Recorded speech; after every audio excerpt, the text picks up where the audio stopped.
Hello everyone. Please share out this room. Nas, I'm adding you as a co-host, and I'm gonna let you pretty much take it from here. I'm gonna stay out of a lot of the hosting duties so that I don't want to be looked at as using my position as a host to influence anything one way or the other. But y'all share out the link, please,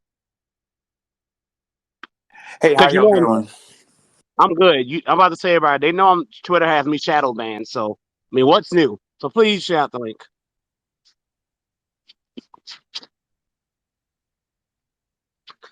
And while I'm here, if y'all would like to donate, since we're waiting, I'm going to put the donation link in the Jumbotron. I got you. Oh, you got it? Okay, thank you.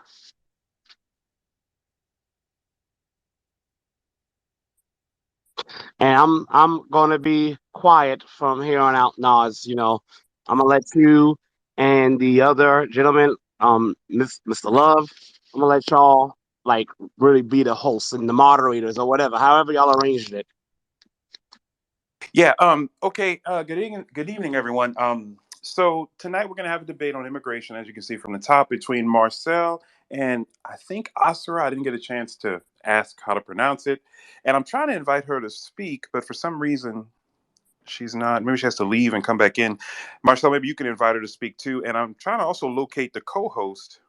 Um, I'm not sure what his handle is, but he can request a mic, and then as soon as we have them up, we can start.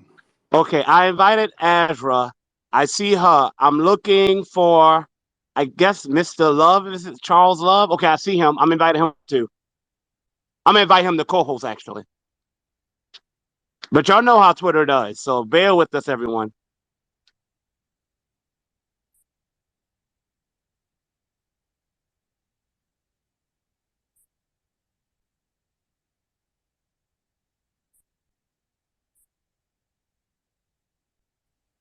Okay, I sent you a co-host invite, Charles. I sent you a co-host invite. If you can accept that, that way you and Nas will both be in the co-host position. Okay, there you go. All right, so I'm gonna let y'all take it away. All right. Okay. What about Asra? I invited Azra up to speak. By the way, to be fair, if there's something if there's like a project Azra's putting once is working on and she wants to put in the Jumbotron, to be fair, she can do so as well. As long as it's not anything obviously, offensive or well, now I'm not gonna say offensive because some people are offended by everything. As long as it's nothing derogatory or something like that, I guess. But if she's working on like a book or something, she may put in the Jumbotron as well because I feel that's fair. I invited Azra up, um, but if you know how Twitter goes, so maybe she may have to go out and come back in.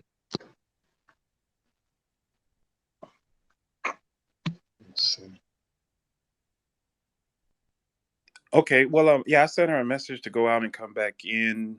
Charles, maybe you can do that too. I think Um, I'm good. You can hear me. I'm on. I can hear oh, you. I know, but we don't have her up on the Right. stage. Okay. And I sent her a message to leave and come back. I think she just left. Okay, so but Charles, while we're waiting for that, go ahead and introduce yourself.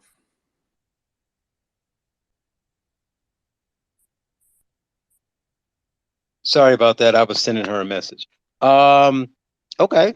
Charles Love, host of the Charles Love Show, co-host of Cut the Bull with Shamika Michelle and Wilfred Riley, and an education advocate. That's the short bio. I could add more if needed, but it's good enough. Okay, cool. Well, I don't know what you'd call me. I just do online activism, and my name is Nas. And I was asked to do this because one of the issues I focus on is immigration. But as a moderator, I'm going to just kind of be neutral. And I just want to help Marcel and make sure y'all donate to Marcel's campaign because he's the only reason I'm here. So, yeah. And I guess we're just waiting for Asra. I follow you, by the way, so I see some of your stuff. Um, Cool. Asra says to just sent me a message saying she's in there and she can hear, but maybe she need for some reason either her mic is off or. Well, I no, just invited her again. Make her a She's in here as a listener. Yeah, I not a don't see co-host. her, Right. I don't see her as a speaker. is she I Right. using just her computer or is she using her phone? I don't know. I got to ask her that because I tried to use my computer and all obviously that. right. It won't work on your computer. I Right. think And on then your I realized computer, it wouldn't work. So right on your computer, you can only listen. So she'll have to get on the phone. I yeah, just let me see invited what her, she's doing. so I don't know. I'm telling her to use her phone now, but she can hear, so I'm assuming she heard But all of you that. can listen on your computer, but you won't be able to speak. Yeah. A lot of people do what's called ghost listening. Like they listen from their computer, but you won't be able to speak or participate. You can just hear it. So she'll Right. have to get on her phone. That could be what's going on. I just sent her a message. Let's see if she switches what she's on. You know, All right, here I am. besides Thank you, Marcel, you guys. there we go. This is Asra, Nomani. Oh, Can good. you We're only guys going to hear have me? the four of us up. We're only going to have the four of us up on stage for now, and then we'll have a question section later. So don't bring anyone else on stage, and no one else request. Oops. There we go. Uh-oh. Go ahead.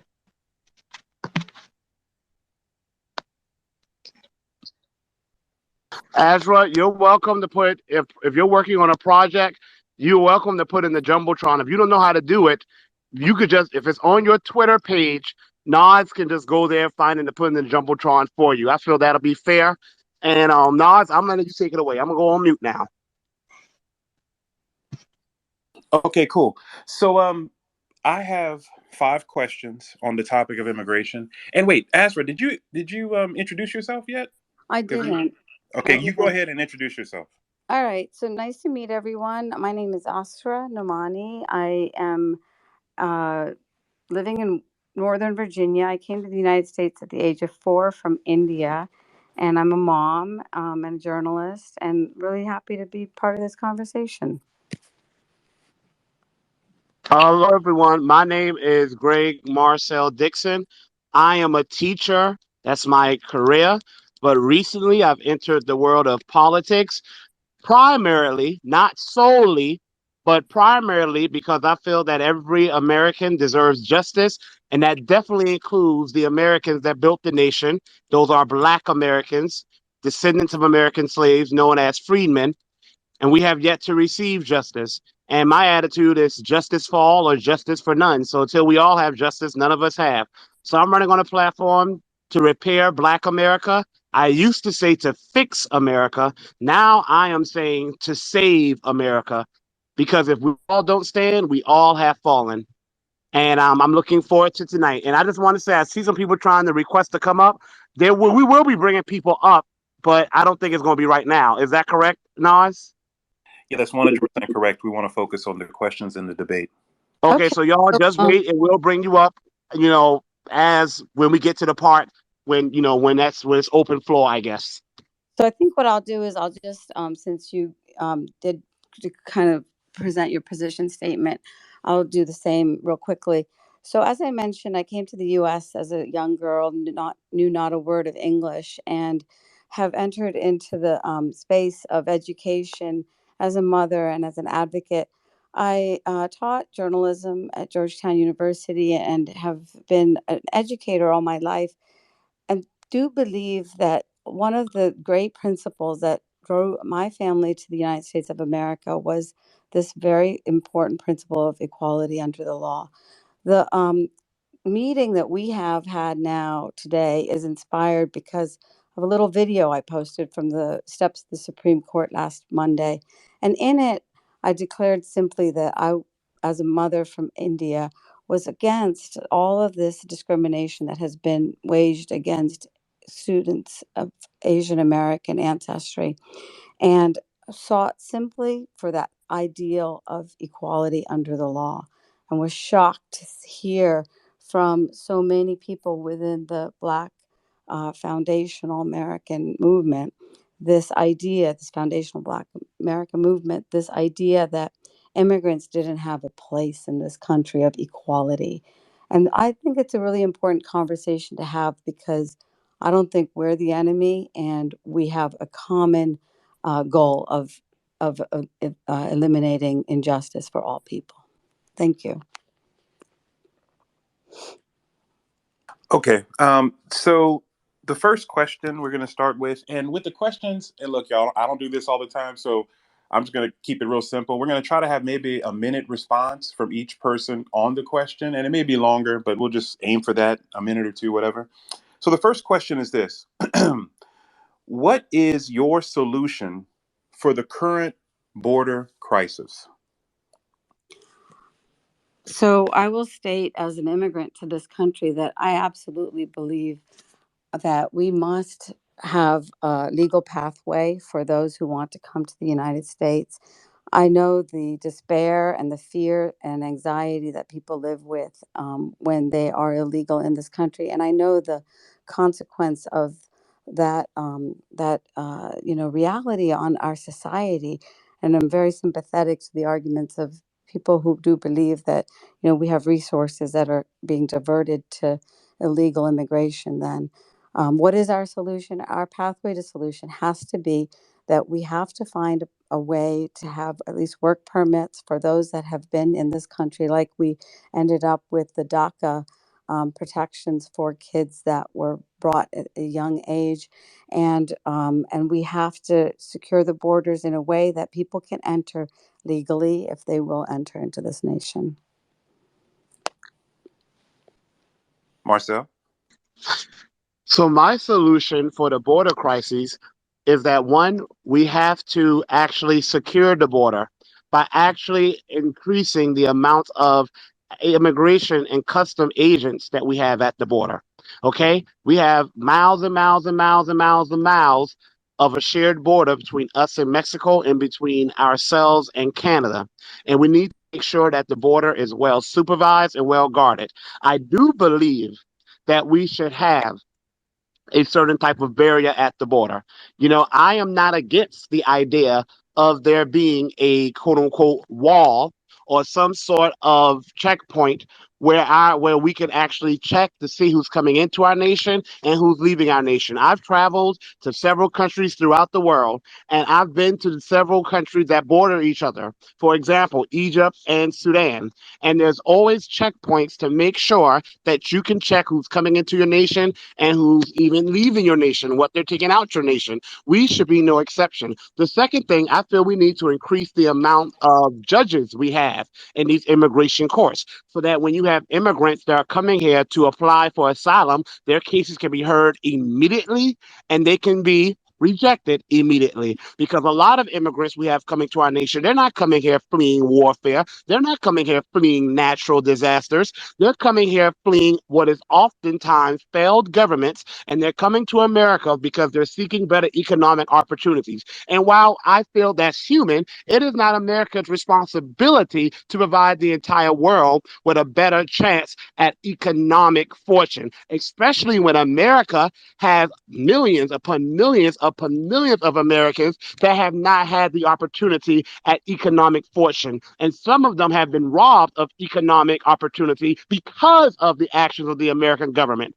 So we need to have more judges. We definitely do need to have a barrier. A wall can be something that has a wall of drones, monitoring information, checkpoints. We need to have more agents at the border. And last but not least, but most importantly, we need to enforce our immigration laws within our borders. Because a lot of times these immigrants are coming here, these are the ones that are coming illegally, that is, who are coming across the border, is because they see that nothing's being done to the ones that have broken the law. You incentivize more criminality when you fail to hold the people that have broken the So law I'll accountable. just I'll just Thank you, Marcel. interrupt. I'll just interrupt and just say that I think, like, in synopsis, like, what we can both see here is that both of us agree on a principle of rule of law, and I think that's an important, jumping off point for us to go to that next question. Then, Okay, cool. Yeah, and I let Asra, she ended a I little mean, early. no, Marcel I'm went a little sorry. I over. wanted to land. I wasn't quite finished my last statement. I just wanted to say that we need to go after the employers who are employing people in the country illegally. Okay. But guess what? We also need to go after the politicians who are rewarding people for being in the country legally by giving them welfare, by giving them the right to vote, by allowing them to become police officers. You don't reward criminality. You address the causes of it, but you okay, sure as hell don't reward it. Excuse my expression. Okay, so we Okay. believe in rule of law. Okay, so I'm going to go to the next question, and that one, went a little over, but that's okay. So we're going to go to the next one, and we'll try to stick a little closer because the first question and some of these questions you may have a longer answer, and I'll be fair to both participants. 1 second. Okay, the next question. Oh, Charles, you have questions, right? Yeah, Yeah, you forgot about poor Charles, didn't you? Go ahead, Charles. yeah. Well, I was going to say, were we alternating what we're going to do? But to that, I'm glad Marcel ended the way he did, because I was going to say one thing that was lost is incentives. You're incentivizing people to come here. So you're going to have a problem forever if you continue to offer them incentives to come. So you got to do something about that. Um, I guess if I can ask my question, it wouldn't be so much illegal, even though um, the answers there were both we need to secure the border. The question would be, how do you differentiate between illegal and legal immigration? What is your difference take on how we handle the two, Marcel? So I am unapologetically and probably as far as people I've met, I am probably one of the people who's the most anti-legal immigrant that you will ever meet. But I am also in favor of lowering levels of legal immigration. I want to be very clear about that. And let me say something. This is not because of hatred. This is because of America's responsibility, first and foremost, to Americans. And I know people say, well, there goes Marcel, that reparations guy. He thinks America's just for Black Americans. Of course, I'm concerned. Every group has a right to be concerned with their own demographic. Self-preservation is the first rule of law, but that doesn't mean you have to be against another group. Me wanting to do reparations for the descendants of American slaves in no way means I'm against white Americans, Asian Americans, Native Americans. Absolutely not. It is all Americans. I was looking at some data here, and I'm going to look it up, and I don't want to go overboard, but let me look it up. I was looking at some data here, and I was looking at the number of visas that are given out, H-1B1 visas, and I used to think that H-1B1 visas were given out to people, who were in STEM and things of that nature. Come to find out, absolutely not. They are sometimes bringing in people in the country illegally to do jobs, and let me read this list for you. Jobs that are athletes, seasonal agriculture, treaty investors and workers, religious workers. What else do we have here? Gardening. I mean, really? Education. You So can't find Americans that can do this job. So can I respond now? I don't know how much time do I have, We have like a Charles. each. No, You're about a Charles. I minute say 45 give in. him 30 seconds. Let him finish. 30 Okay, seconds. let me land. So my thing, when it comes to legal immigration, we need to make sure that we are prioritizing Americans. We have a lot of unemployed Americans who are willing to do the work. I don't buy into the myth of the lazy American, but you have companies who want cheaper labor importing legal immigrants so they don't have to pay Americans well, and that's not going to continue. It should not continue. So what we're hearing now is exactly like what is bordering into that troubling area of policy and just relationship with legal immigrants. We've established that we believe in rule of law. Well, the H-1B visa is a legal institution that we have. And so you can quibble with the different job categories with which people enter into this country, but that is a legal route. And if you want to change that, then yes, you have to win that election, become a lawmaker, and change the laws of this land. But that kind of that kind of attitude, really, I don't know what else to call it, about those immigrants and that come into this country, thinking that they're stealing people's jobs. I'll give one example. The immigrants from India that arrived in the 1990s arrived because America believed that they were going to have an implosion with the Y2K bug. And that's why we had a big increase in workers and programmers and software folks in the 1990s. Those were jobs that we, as America, were not filling. And so what you have started to say, Marcel, is exactly that kind of tenor that I have been witnessing this past week that does become xenophobia, that fancy word for, a fear, irrational hatred too, yes, of people from other countries. And what I would like to do as I finish this point is just go next. I will speak to the idea very much that are we, the immigrants, the reason for the problems in this country of socioeconomic inequity? Is this the reason why, or are there other reasons? And the premise of this question, this debate, whether or not immigration and immigrants are good or bad for Black America, is rests on this idea, really, and this assumption by too many people that immigrants are bad for Black America. But I would argue that we have become the scapegoat in the most hateful and racist and really just unsettling of ways that is not, the America that I think we all want to be living in. And I really hope that we can have some heartful conversation about that. Hey, I got to say something real quick. Being against the policy does not make someone xenophobic.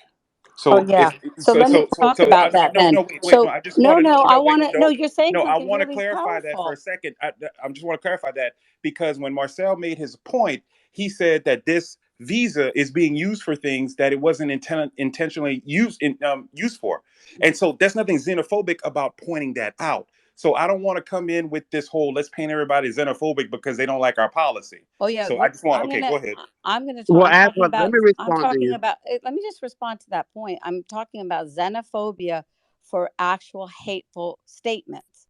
So, like when Marcel tells me to shut up, as I'm talking about equal rights, whether it's Twitter spat or whatever, that's not the tone with which we should be having any kind of human relationship Yeah, with but each hold up, other. ma'am. But And and someone, and, and ma'am, that ma'am, goes someone on not and Nas, being on and fair. Nas, on. let me do the Nas. Let Go me ahead. handle Let it. Marcel go. Nas, Let Marcel go. Nas, right. Thank you. Let me handle it, please. Nas. I got it.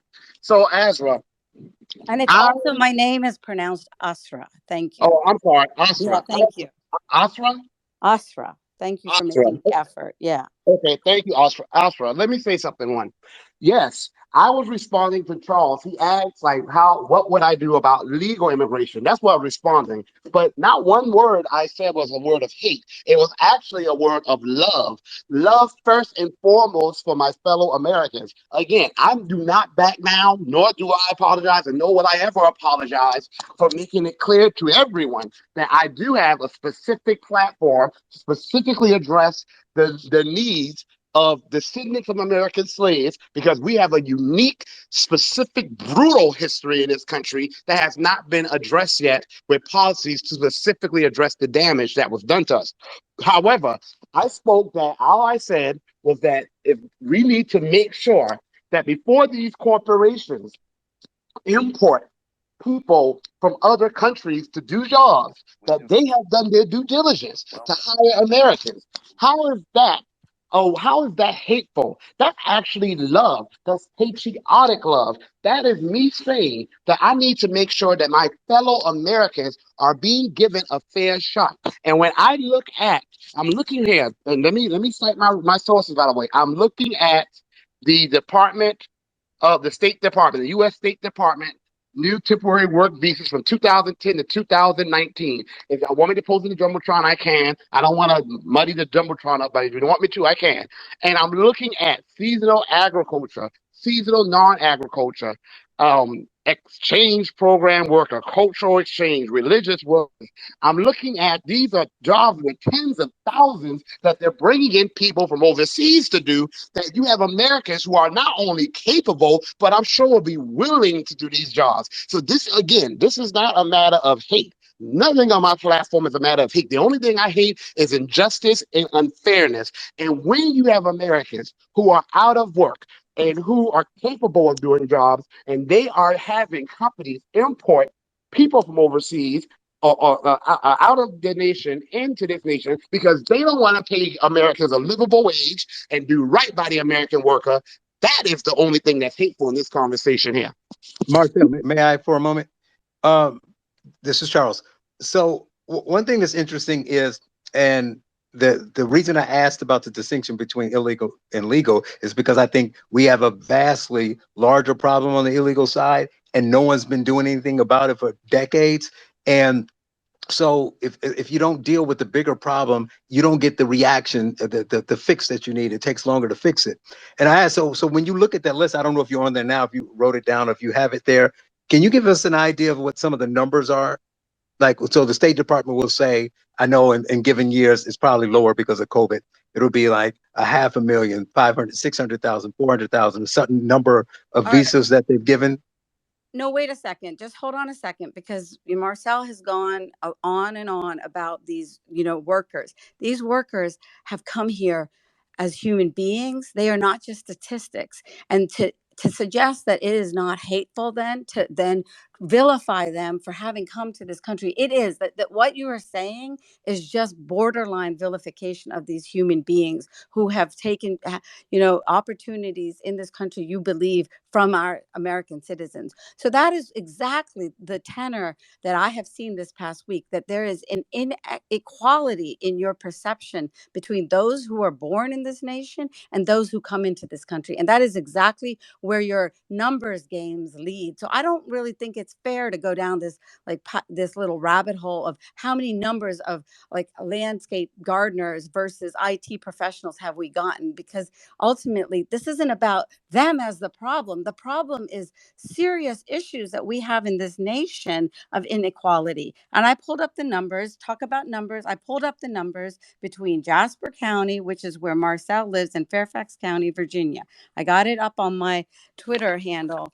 And what you can see very clearly is there's maybe 1% of Asians in Jasper County versus 20% of Asians in Fairfax County. You've got 50% Blacks in Jasper County. You have about 9% Blacks. What is the disparity? This is the problem. This is exactly the social injustice that we all want to fix, that we need to fix. You've got this. Marcel is a teacher. He knows this. I know this because I've been watching his videos and I've listened to his campaign stump speech. And I agree with you. You've got 27% proficiency in reading, 23% proficiency in math. You have 1%, less than 1% Asians in that community. You have 30% Hispanic. Those are probably the demographics that are the immigrants in that community. And they are not the reason, Marcel, you know this too, and that's why you ran for Congress. They are not the reason why the students have been left behind. What do you call it there? Your corridor of shame, your schools there. They are leaving kids behind, not because of some H-1 visa program that we've got. It's because we've got corrupt politicians, corrupt school board members. You know this, Marcel. You're on the receiving end of this injustice. And the problem, we need to both as communities focus on that as the problem and not us, the immigrants. Don't look at us as the problem. We are here because we want to help improve the condition for every single human being and every single child, especially in this country. And that is exactly the injustice that we need to fix, not these numbers games on visas. So let me respond. I want to be very clear.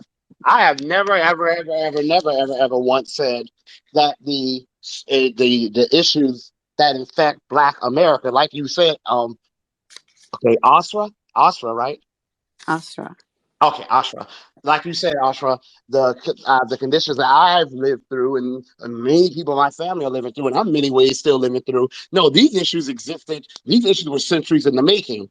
However, the social economic hardships that Black Americans experience, they are exacerbated in a very negative way by immigration. It's been that way by design. This country has weaponized immigration against Black Americans. That's why I'm always careful to not go after the immigrant, quote unquote, but immigration as a system. Now, that being, first of all, let's get some examples.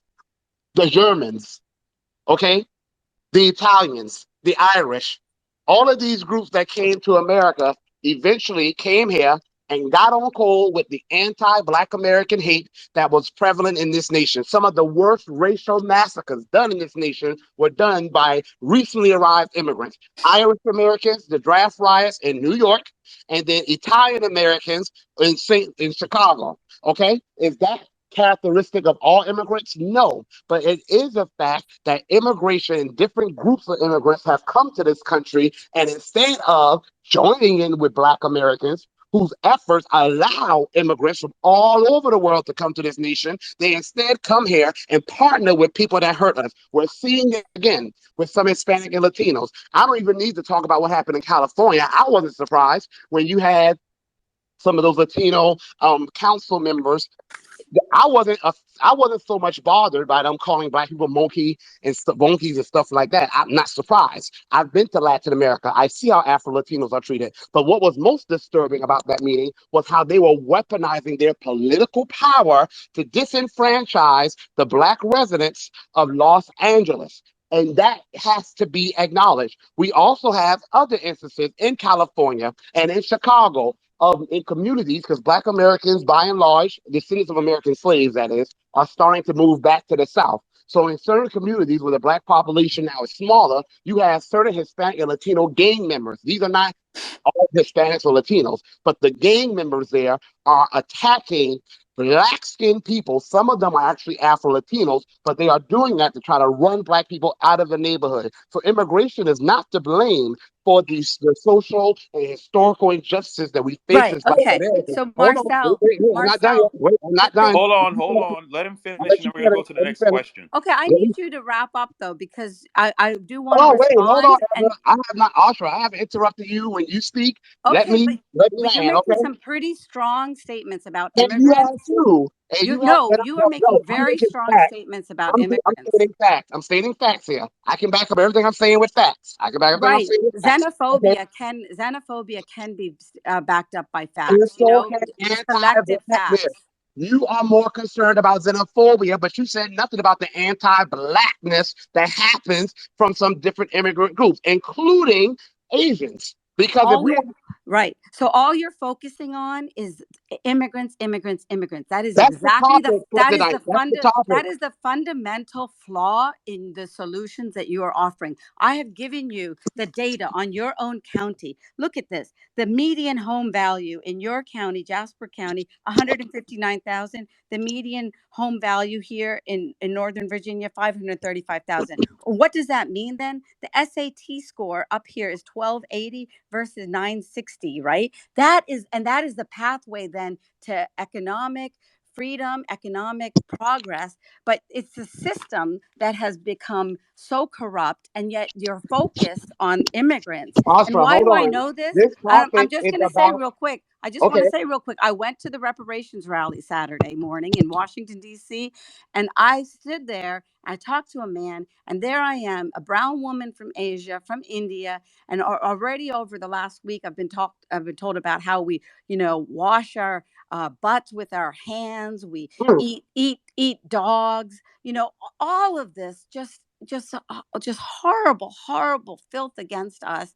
And then I am told, standing there on Freedom Plaza, as you argue for your quote purpose for social justice, that I am now part of the dominant culture, right? Because that's the premise of this, that the Asians and the immigrants that you talk about are now the Okay, oppressors. Oscar, you're And, making and things, it is Oscar, way more Oscar, hold on. complicated. Oscar, you're talking to me. You're not talking to Tariq Nasheed. I don't know. I don't even say necessarily dominant culture, but hold on. Let me get this very straight. Right. Let me get to my home county. I want to talk about my home county because I live Right. here.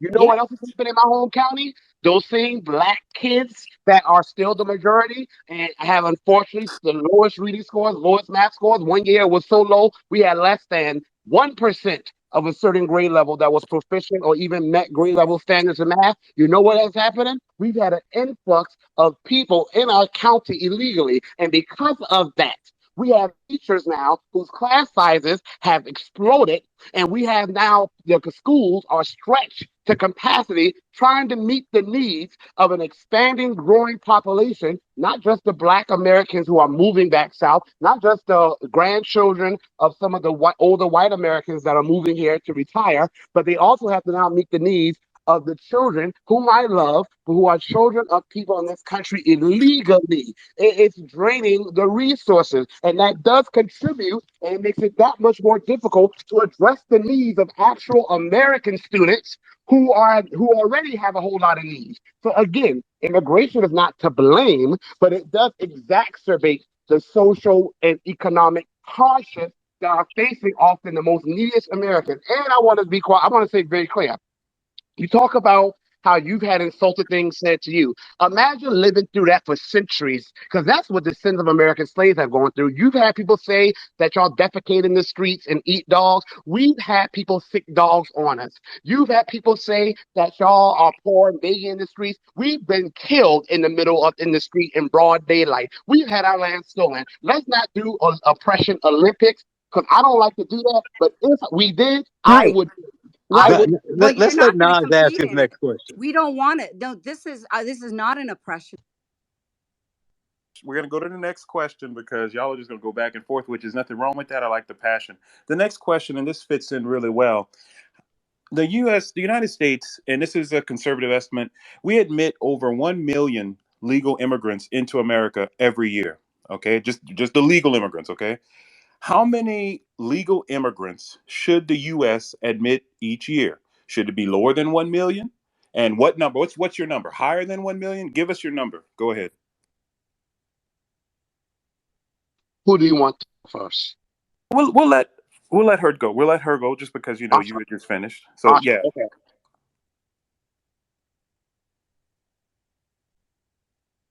Astra, are you there?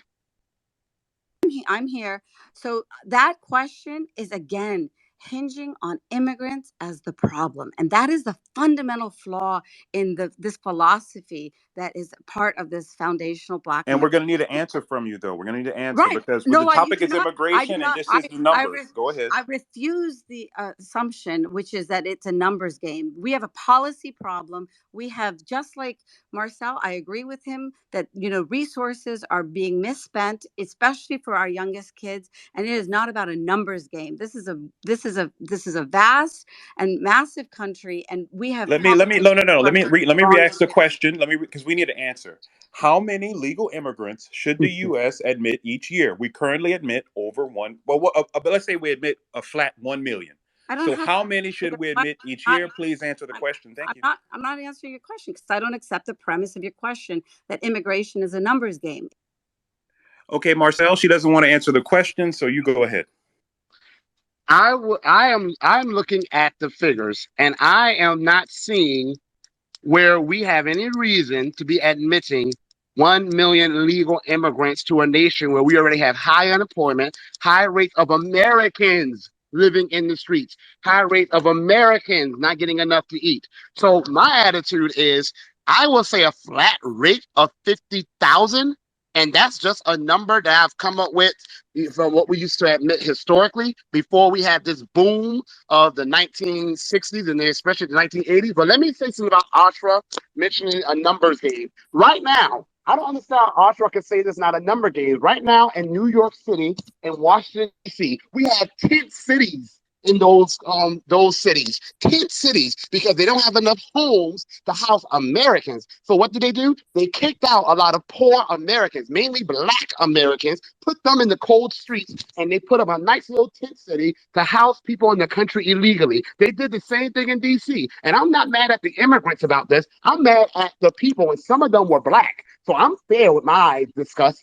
Some of them are Black, and one of them, Muriel Bowser, she's a descendant of American slaves too, I believe, as am I. This woman started a whole new agency to care for the housing needs, the nutritional needs of people in the country illegally. Wow. DC, you walk down DC, all you see are homeless Black men and homeless Black women and homeless Black children. She didn't start an agency for us, she started it for them. So, Asra, I agree with you. It is not a lack of, it is not necessarily that it's not completely, let me say this, not completely that America doesn't have the resources, but America chooses to use its resources to house illegal immigrants. And the fact of the matter is, on the state level, there is a limited amount of resources. And that's why you have tent cities. That's why you have teachers in New York City saying to their principals, we can't teach all these children. Are you insane? That's why you have people sleeping outside, because we don't have the capacity on the state level We to are house making an influx no. of people. So that We is a are numbers making, game. as policymakers, we are making budgetary decisions that I agree with you are completely misappropriated. That is not the fault of 10,000, 50,000 immigrants that you put a number on. It is the fault of policymakers who are using people as pawns, and they have been using people as pawns. We agree on this, I think. And the central reason why I'm sitting here is because I will continue to repeat again and again that this dehumanization of other people is not the answer. The answer is to change the politicians and the policymakers and get that money spent where it needs to go. And we agreed from the very beginning, we got to secure the borders. We got to make sure that it's legal immigration. But as long as the laws of the land allow people 50,000 or a million to come in here legally, we have to give them equal protection in this nation. And that is where I do believe we have a disagreement, because that's certainly what I have picked up this last week from the opposition to the Asian American community fighting for their equal rights under the law in this nation, as What if equal rights? we are second class citizens, and we are Oh, not. We are first wait. class citizens. Oh, I must talk about that statement. Asian Americans lacking equal rights. Asian Americans are able to enjoy the rights they enjoy because of the sacrifices of Black Americans. And I'm not just talking about the civil rights movement. I'm talking about us in the Korean War. I'm talking about us when we did World War II. I'm talking about us with the Vietnam War. I'm talking about our Black veterans who actually turned on the American military to defend Filipinos. The reason you, as an Indian American woman, I believe Do you you are. want to try to patronize me a little bit more? Um, you, you, My father is you. five. Okay, I'm My still listen, talking. Marcel, Still talking. I'm My still talking. father is You, 5'2", because you. my father is 5'2" Okay, yeah. because You as an Indian he lived through the American. Bengal famine. You as an Indian American woman. Indian Americans or are able to come into this nation because of the temporary work program that was ushered in as a result of the civil rights movement that my great grandparents, who are all were still alive, one of them is still living, but all were alive until my late 20s, early 30s, and even my great great grandparents were living when I was born. That's how Indian Americans, usually the most elite ones, were able to come over to The this most country. elite one. And So it is. Thank you no, very that's much. the truth. It's the Thank you truth. very No, much Asra, for that's the truth. That's the thank. truth. Yeah. The Thank you average very Indian much. American You family, the you have. average, Can you the, please the stop for a average, second, because you the, Go ahead, have finish. I'm not done yet. Nas, The average Indian American Marcel, family. I think you need to stop, because No, I have I'm allowed you to explaining. go on with your I'm little stating abuse facts. I'm stating of facts Asian. here. You The Yes, average, your the facts have a. average, Can you stop for a second, please? the, I know I will not. One, you told me at the beginning to shut up, and I will not shut up in defense of humanity. well, You So have interrupted stating facts. Marcel a listen few to me, times. You Marcel. have Marcel, interrupted Marcel a few times. yeah, I just want Marcel you to has. know. And Marcel has interrupted me. And so, Marcel, your Not true. narrative, not, let's be honest, you've been on there also just being really rude all yourself. So let's not try to. I told you to shut up after you tried to call out the Black community for not standing up for Asians. We've been the only ones standing up for y'all. And what do we get for it? You now have reports from Homeland Security saying that you have an increasing number of Indians and Chinese joining far right groups who feel that affirmative action is Black privilege. I Thank know you for why you. making my point. You are making my point of your own bias, your bigotry, and you I'm are. stating articles. I'm stating Okay. what. Let's stop this thread and go to the next question. Charles, go ahead and ask your question. I'm stating facts. I just want to let the record show I'm stating facts here. Oh man, I'm looking at the clock here. I don't know if we can get another question in at this point. I have I one. think But you go ahead. If you have one, you go. We'll make it well, real quick. go ahead, ask your question. Shoot. Let's see. Okay. So, okay. The question is this: what is your position regarding amnesty for the illegal aliens already present in the United States?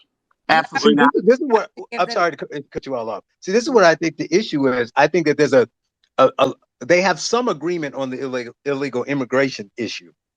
It's it's when you get to you know caps on legal immigration or how legal immigrants are treated is where the argument sets in. So I think if you ask a question about illegal aliens, they're all going to say that we need to control the border, we need to control who's here, and that kind of thing. That it kind of gets away from the issue at hand as far as are there differences in how they should or should not be treated or how they are treated. Affirmative action, as Marcel mentioned, are there differences between the two on, that I think that was the catalyst for all Okay. this, wasn't it? Yes, exactly. Okay. So I switch questions then. Do you Mm-hmm. support ending birthright citizenship, chain migration, and switching to merit-based immigration? Yes or no? And if no, why not? If you need me to say it again, I'll do it one more time. Do you support ending birthright citizenship, chain migration, and switching to merit-based immigration? Yes or no? Go ahead.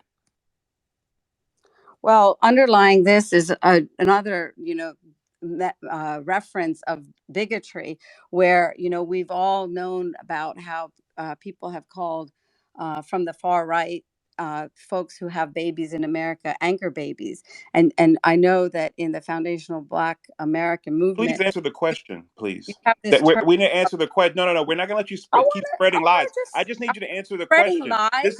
This is a So, debate. Wait. spreading This is a lies.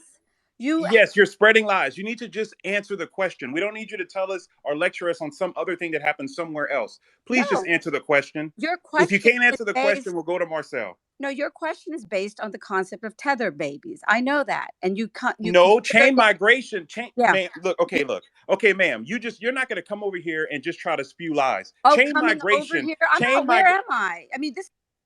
Ma'am, I don't know what's wrong with you. Why can't you answer a question directly? We don't need No. you to tell. No. Why are you Are you going to trying to? answer the question? I've got like Or are you 3 going to minutes. answer the question? No, The you are. question is, do you support ending birthright You don't. citizenship, chain migration, and switching to merit-based immigration? This. Yes or no? This is exactly like. What do you think? You tell a woman to shut up. You tell her how to answer questions. All right, Marcel, you can go ahead. No, you don't tell somebody. This is you come over here.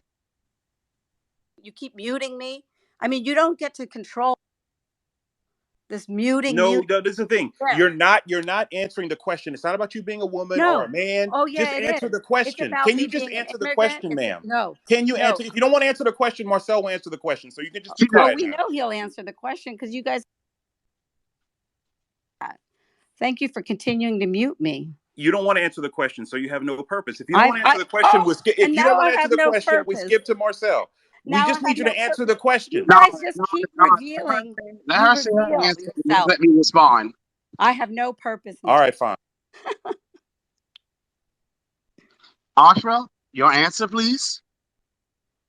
I believe that we have the laws of the land. We allow all of these type of immigration, and we will continue to allow it until the laws of the land are changed. I will not vilify anybody who comes over to this country under any of those methods. Okay, right. So my turn now. So let me answer the question. I absolutely do support ending birthright citizenship. You should not just be able to come to a nation, and there are very few nations allow a person in the country illegally to have a child, and the child gets citizenship. A lot of nations you inherit usually the status of the mother. I've done research on this, and I feel America, it should be the same thing. You do not just get to come here, have a child, and you're illegal, and now because you had a child, you want to petition America for citizenship because that was all a part of the plan. So no, birthright citizenship has been abused, and I do support limiting it to only American citizens. And chain migration, I don't support that either. I feel if we get someone who comes here legally, if they have a child or children, and they have a spouse, their spouse and their children can come. But you're not going to be sponsoring your cousins, your aunts, your in-laws, and the family dog. No. Third, The Asra, you've family been doing. dog. Okay, wait, it's my turn. You've been doing a lot of vilifying. You've been talking some No family dog. FBA. FBA is not a group, so I don't know why you're trying to vilify FBA. You don't want to vilify any immigrants, but you are okay trying to vilify what you think is a movement of Black Americans who want to get reparations. FBA just means foundational Black Americans. It's a social term used to refer to a lineage. It is not a group. I'm So an if you don't, investigative, Marcel. I'm an investigative reporter. You could like try to I pull that over on other people. You can pull okay. that over on other people. Let me tell you, I've a pulled lot the of I've the pulled the fake business news. listings. Like you can't pull. Don't try to Okay, pull that well, off listen, nonsense you on know, me. Trump was right about one thing. He said the fake news. Well, then you are fake news if you're an investigative reporter, because FBA is not a group. It is a lineage. Mm. You will not find some headquarters of the FBA group. And I want to continue with one point. I know the main thing was affirmative action. I only interacted with you like once or twice. One when I told you to shut up, and that's because you were talking, why is the black community not standing for with the Asian community? No, That's I the did not say that. And again, fake news. You want to be you guys are all about lies, lies, lies. No, that is not what I said. Everything that you have talked about, I didn't even mention the word Black Americans when I stood in front of the Supreme Court. This is an advocacy for equal rights for a minority group, and there was no. I want equal rights for everyone, but all of a sudden, yes, your organizational leaders and followers. there is no organization. Right. Oh, I just Hey, stood Charles, could you there. I mute your just mic, stood there at Charles? the rally. Mute your Right. mic, Charles. Thanks. Right. I stood there There at the rally where again, there was no FBA organization. is a lineage. It is not referring to an organization. Yeah, So if you that's stood at the rally, right. you weren't paying attention. And I Oh, didn't see it out there. But anyway, though, if you was at the rally, you weren't paying attention. FBA Can is I a ask a question? lineage. I don't know. This may be crazy, but do you want to allow someone to ask questions, Of course we should, because or we am I just dominate. making it worse? Well, I want to talk more about this affirmative action thing because I think that was Asra's thing about Asians being discriminated against. First of all, how dare you or anyone who is not a descendant of an American slave talk about they want to get rid of affirmative action? It wasn't for y'all. It was oh, for us. It yeah. was for us. So It was thank not you. for y'all. And yet, guess who? If you mad about affirmative action, Ashra, you need to go talk to a lot of white women because they're the main ones that have benefited from it. It has actually benefited the people who it was meant for the least. And there's data to show that. Marcel, I can did I not say say, something real quick? I have not said one word about affirmative action. I have said very explicitly that I am against discrimination and racism against the Asian American community as we are hearing it and seeing Well, it so am I in the then. admissions programs. And what I listen back to what I said that got all of you all just so angry at me, and all I said is I want equal rights, and that is what pissed you off so much that I No, would say no. no. Let me just say what I got back real fast from was I came to this country that was somebody else's country and come over here and try to get rights for my kids and other kids that don't belong to us. That is racism right there, and bigotry and xenophobia, and to think otherwise is to have blinders on your eyes, and you have now become the same form of oppression that you fight against. Oh, goodness. No, you didn't just go there. Wait a Yeah, minute. you have. Wait You a minute. have. Wait a minute. First of all, no, You no. have. I didn't become that same level of oppression until I've deprived you of 16 to 19 million acres of land, trillions of dollars, until I've burnt down your Wall Street, until I Jim Crowed and redlined you into heartbreaking poverty. And then after doing that for 500 years, I think because on paper we're told not to do it no more, I didn't tell you stop complaining and pull yourselves up by your bootstraps. When I do that to you, then you can say I'm the same as the people who have done those things to us. Oh Until then, yeah. Oh yeah. All of that's been said to me Okay, this week, let's along go with to the other questions Asians. now, Sure, guys. we've Let's been go to the abused questions. pretty handily. Let's go to the questions. Charles, you want to handle the question segment? I think Sister Sean was first. Go ahead. Hi, I'm not sure if you can hear me. Yeah, we can. Okay, I'm going to speak We can hear you. directly to Asra. So, Asra, I have a couple questions for you. You spoke very, very specifically, and what I'm hearing is you have a theme about dehumanization and that you're human beings. So, I have a direct question for you. Do you think the dehumanization of freedmen, do you think that is a valid point? And how are you, Miss Ashra? Because you're talking about equality for immigrants. I would like to know, how are you fighting for the equality of freedmen and the dehumanization of us as Black Americans? Sometimes the title is, So okay. I Thank would you. like, excuse me, I'm not finished. I would like to know, because you're talking about the dehumanization of immigrants. I would like to know, how are you fighting for freedmen and our rights? So the freedmen are the ones who laid the ground right for immigrants. I'm not sure if you knew that or not. Well, I've been told that and lectured about it and told it as in the most patronizing and abusive of ways. In a Why is way it that abusive in a when it's a way that valid question? Because that's the facts. no, you have been polite in your No, question, but I but haven't finished my question. Actually, I need you to answer. How are you fighting for freedmen in present day in the dehumanization that we have yes, I undergone? heard your Excuse question. me. How are you I heard your fighting for question. freedmen in present I'm an day? educator. I'm an educator, and I believe that the strongest and most important path to progress in any human being's life and any child's life is through education. That is what Okay, brought my agree. We parents agree here. on that. All So right, we and so agree. what Let's I go am, to the next one. Okay, How are so you wait. fighting for Wait. freedmen? What's the? Okay, that's what the I have question. told you very explicitly is education is the pathway, Okay, and we've what I am already fighting been for, past education. what We agree. I agree with what you. I am, I think what he's just saying that. Hold on real quick. Sister Sean, ask your question, then when Ashra answers, then just let her answer, then we'll just keep moving on. If it's time, we'll just come back to you. Just try to get some order. Okay, Sister Sean, please state your question again. Ashra, please listen, then they answer her question. Sister the Sean, question, I don't need the question stated again.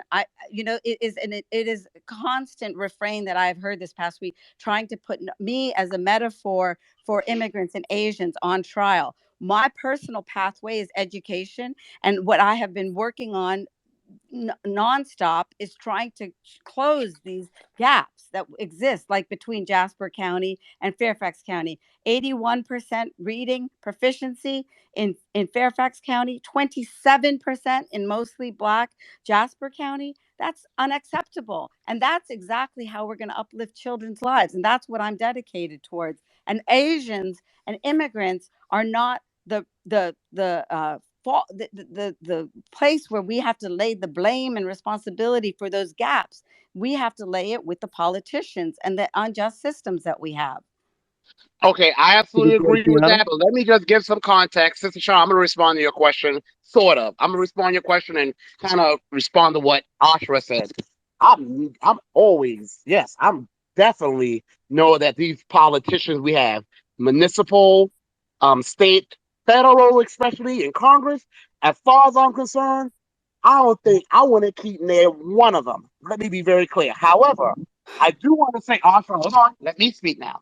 There is studies, even when Black Americans are the most educated, college educated Black American man, full time employed professional, still has less wealth than a poor white man who dropped out of high school with a criminal record. A Black man with a college degree, no criminal record, is just as likely to be unemployed as a white man dropout criminal record. So even when Black Americans are educated, it does not cause racial gap. And the reason I'm saying that is because I got into teaching in my Jasper County that you keep bringing up, which I don't mind. I'm glad. I need people to see where I'm from so people can understand what I am talking about fighting against and I'm fighting against. They can understand why Marcel is so obsessed with it, because I'm glad you are seeing the data. And trust me, Oscar, the data is probably making it look way better than what it is. It's on the I know ground. they fake it. I mean, I can't even believe Exactly. So on the I can't ground, let me believe, just tell you, I don't know on the how they hide the high school graduation rate in your county. I know they're faking it. well, they 80% they claim, and I know that that can't be Well, true. let me. I could talk about that some other time, I but know. it's. I can't explain to you how much worse it is on the ground. But let me just say this though. So even for descendants of American slaves, even when we are and freedmen, that's our political status. Even when we are the best educated, we have the best paying job.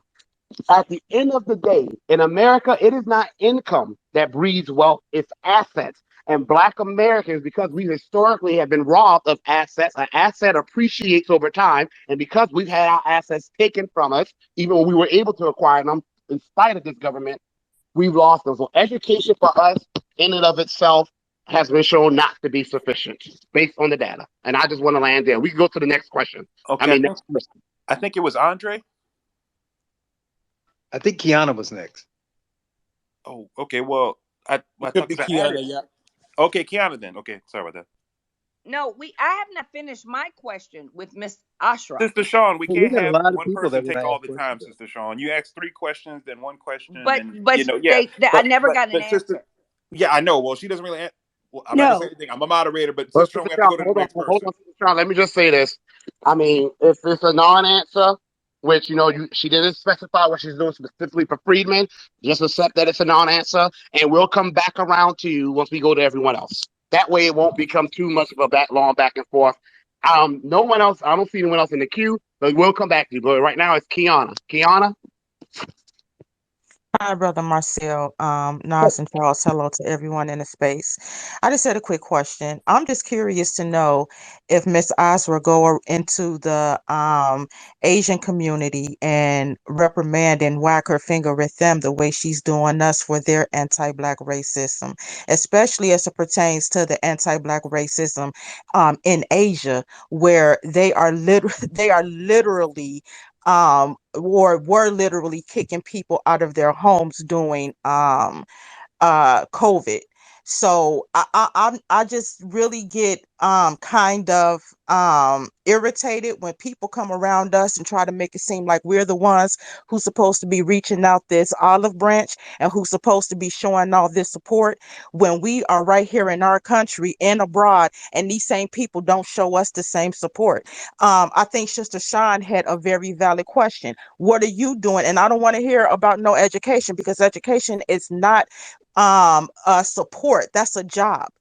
no, Okay. I don't. There's not So like a right I'm answer not and a done. wrong I'm answer. not done. I'm not done. No, I'm you not asked me a done, ma'am. question. Please We don't can't. We interrupt me. have a I'm not limited amount of done. You time. are very rude.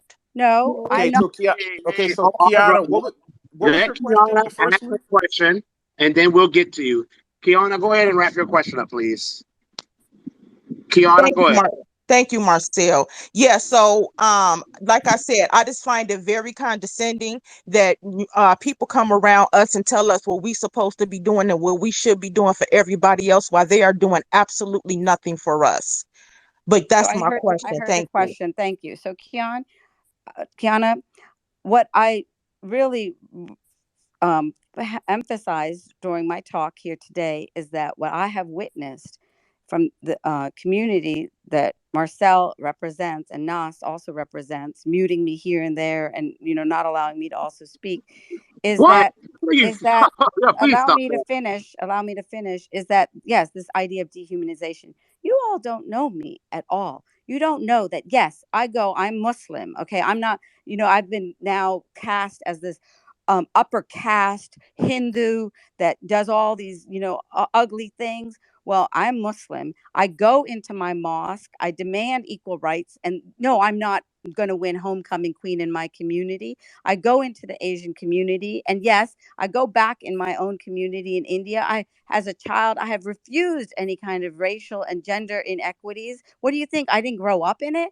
Of course, you don't think I know it? Of course I know it. I'm a journalist too. Like I'm not blind to the realities of society. And so many assumptions that have been made about me as a metaphor for my community have been such a disappointment, because when any person is seeking social justice and the uplifting of human beings, to then lash out at other people and in this most dehumanizing of ways is just so hypocritical. And if you cannot see that and you just want to think that like, oh, I'm just doing propaganda and this and that, then that just means that inside this community too, you're also not willing to look in the mirror and see how you are actually interacting with other people, and that it is actually not going to serve the cause that we all want with social justice and all of the reward that comes with empowerment. And so in that way, I am absolutely a truth teller in every community in which I go. Can Okay, we go my to turn. Andre? Andre? Hold Oh, on. yeah, No, yeah, Can we go Marcel. to Andre? hold on. Oh, Charles, you saying something? Oh, I was just saying, can we go to Andre? I'm trying to get as Well, many in as we can. okay, well, let me say this real quick. Also, as I looked at, I had the tweet up that started your interaction and your question. You said sincere question. If black anti-racist, you put that in quotation marks, activists want to dismantle white supremacy, you put that in quotation marks, I guess you don't believe it. Why have they put in their crosshairs Asian Americans who also seek civil rights and equal rights under the law? I want to double down on what I said originally. It is only because of Black Americans that a lot of Asian Americans, by and large, could even come over here. There was a smattering of some Chinese Americans, Japanese Americans, and some Indians in the U.S. before, but after they did the Immigration Act of 1924, by and large, Asians were not permitted to come over here. Okay, it was because of Black Americans, the Civil Rights Act, that y'all are able to come over here. Not only that, because all y'all like to say, well, that was a long time ago. When Donald Trump, and by the way, my attitude towards Trump's stances on some things has really changed. But when he first tried to get rid of the diversity quotas with the visas, some people were afraid that he was going to make it all to white immigrants. It was Black Americans, by and large, who took to the streets and protested against that. So the question is, why have Asian Americans not stood up for Black Americans, descendants of American slaves? Japanese Americans got reparations for being thrown in concentration camps. And because they were associated with the nation of Japan, I have not seen mobilization of Asian Americans, by and large, Indian Americans, one of the wealthiest demographics in America, who were able to come over as a result of the Black American Civil Rights Movement. I have not seen mobilization from the Asian American community to address our land theft, to address the fact that we were locked out of affordable housing, and we still are, to address our poisoned communities. So why have y'all, since you asked about Black activists, I'm asking you, why have you in Asian American community that you said you are part of, why have y'all not stood up with us and stood with us? We have stood and we are standing. And if you think that white supremacy is something that I do not know, you do not know my history either, then, do you? Because my parents literally lived under the white supremacy of British colonial rule. My father is 5'2" because he lived through a Bengal famine that was created by the British as they diverted food from India. He ate sorghum wheat that was meant for cattle. And the scratchiness in his throat made it so that he couldn't even swallow properly. So he became 5'2". But what did he do? He did not come over here in the late 60s. He came in the early 60s. He went to Kansas State University, and he wanted to go into agriculture and food to help other people, to serve humanity. And that was an equal justice mission that he has, because as we all know, food insecurity is a serious, serious issue. So that question that you quoted from, that was a very sincere question. And your response is exactly what I am pointing to.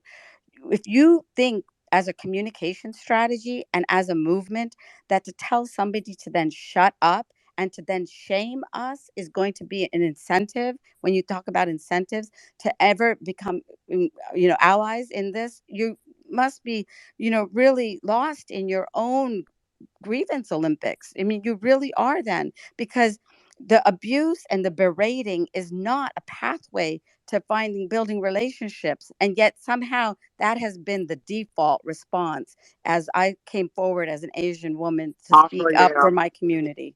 The victim politics, I'm going to need you to stop. You talk about equality. Let's talk about equity, okay? Other groups, and I'm going to name them again. Japanese Americans, when they were thrown into concentration camps, it was largely because of Black American civil rights movement that they were able to get compensation from this government when I was 4 years old in 1988. That was allyship. That was Black Americans right there being allies. Black Americans, again, my grandparents, great-grandparents, it was because of us that Indian Americans who were not able to use their skills in India because it's such a large country that is still suffering a lot from the results of colonization. And you're completely. Excuse me, my turn now. They have a high level of unemployment. They were sought out by a lot of technology companies, and they still come over here to get a job in the technology department. Now you're lecturing me about, now you're going to lecture me about. Okay, you lectured me about what we should do. I'm lecturing you about what we have done. You see, it's not going to be this one-way street. You're not going to tell us how we need to move, and we then tell you how we've been moving, and you don't want to hear it. What Right. I am saying, you talk about allyship. We've been the best allies. Right. We have I've built really Vietnam. witnessed. Yeah, I've really witnessed that over the past week. Just amazing allies you've You're been. witnessing it. I hear it. You're witnessing it So, right now because you're in America. You're witnessing our allyship right now. oh, That's how actually, you yeah, feel. all I'm witnessing is a competition of grievances, you You're the know, one that a started with the wound. No, grievances. no, no, I Okay, don't we think need to go so. to Andre. No. We need to go to Andre because it's gonna go back Okay, and forth. Andre better Andre, stay. what's your question? Andre better stay on topic. All right, so we had a hard stop at 9 o'clock. So I want to make sure Charles has a commitment. So I want to be sure to honor his time. Oh, okay, Charles. I think I may have time for Andre's question. Okay, thank you. Thank you guys so much. It's tough when you have the time constraints. I'll try Yeah, to me keep it too. short.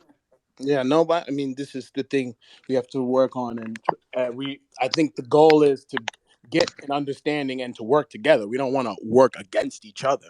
So, Who has the next question, y'all? Yeah, who has the next question? Was it a chosen or Mia? I think it's chosen. Yeah, Go ahead, chosen. chosen. Appreciate it, gentlemen. I'm gonna try to keep this very very short since there's a time constraint. Um, Asra, her energy is really off in this room, and I watched her video earlier about 2 days ago when she was at the Supreme Court, Mm-hmm. and to see when you were there and what you guys are fighting for, which is you just like Brother Marcel said earlier, affirmative action, which you guys are saying that Black Americans are getting chosen over Asians and white people to go to for those who don't know, the Supreme Court, the two universities that are on the docket are Harvard and the University of North Carolina. Am I correct? Those are the two Yes. that's named. And let's be clear that Harvard and the University of North Carolina were built by who? Black American enslaved people.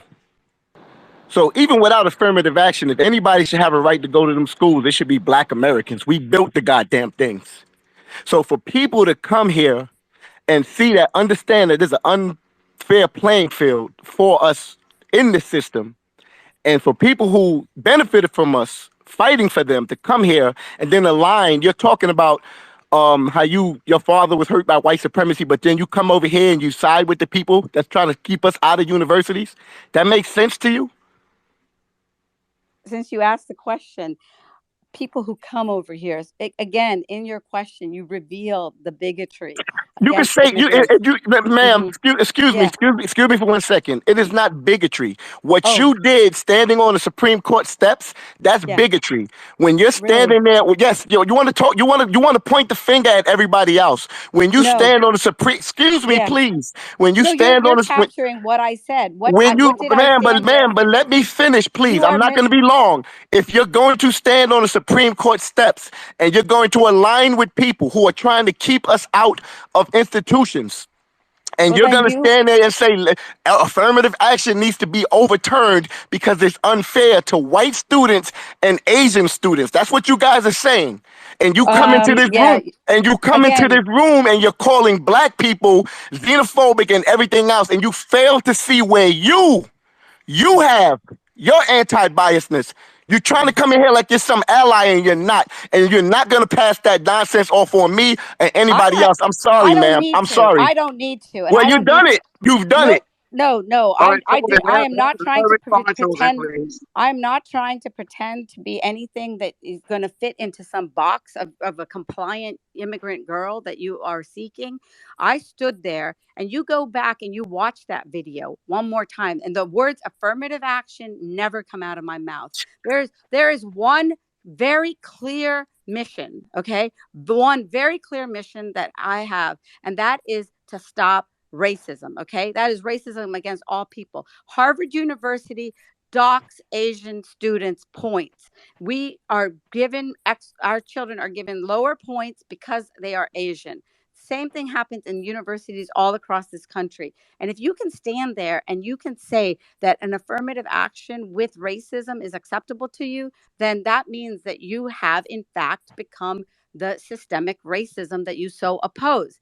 And what is, in fact, my actual position statement is that, of course, affirmative action is a necessary program that we need in the society to help benefit those that face injustices. But affirmative action should not come with illegal racism.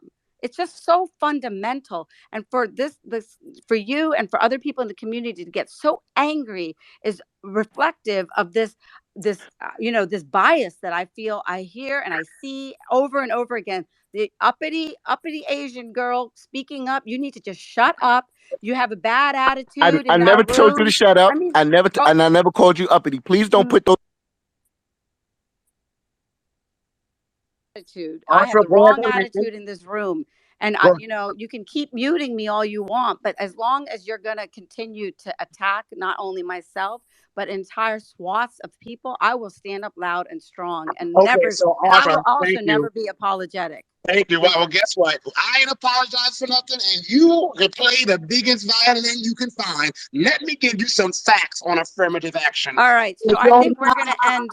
It's my turn to speak now. Let me give you some facts. I did not interrupt you. Do not interrupt me. Let me give you some facts on affirmative action. In 2018, Harvard University and Cornell University did research on college enrollment, and they found out even if you remove affirmative action, the Asian American enrollment would increase by 1%. But guess what else? You know just as well as I know, Asra, you know better than I know, there really is no such thing as an Asian identity because y'all come from a variety of different countries and different ethnicities. And even when affirmative action was removed, guess who it hurt the most?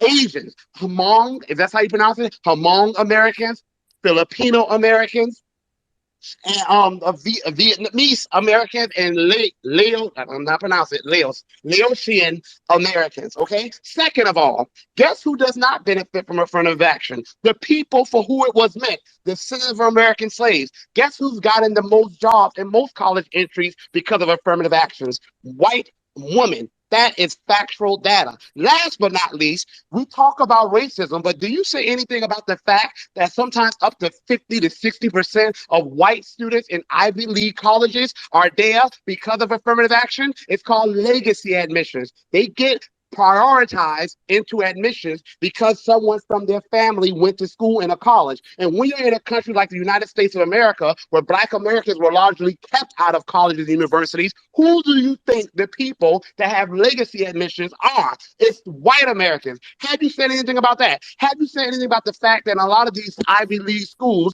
white Americans who have donated to schools, their children and grandchildren, they get priority when it comes to admissions. Some of them get priority when it comes to athletics. And by the way, affirmative action is something that 70% of the Asian American community, and I know you said you're not against affirmative action, so I'm not saying you said you are now. I'm not saying you are, because I know you already said that you're not against it. But 69% of Asian Americans polled said that affirmative action is useful and beneficial to them. So affirmative action, you're not going to find a whole lot of Black Americans actually who will support it. And you know why? Because it hasn't helped us like it was supposed to. It wasn't supposed to be about race. I agree with you there. Affirmative action was not supposed to be about race. It was supposed to be about lineage. It was supposed to be for the people who are descendants, like Chosen said, the people who are descendants of the people who built those schools and universities, only to tell their children, get lost. You're not going to be admitted here, to deny those children opportunities. And you also mentioned something else that I agree with, strangely, because we do agree in some areas.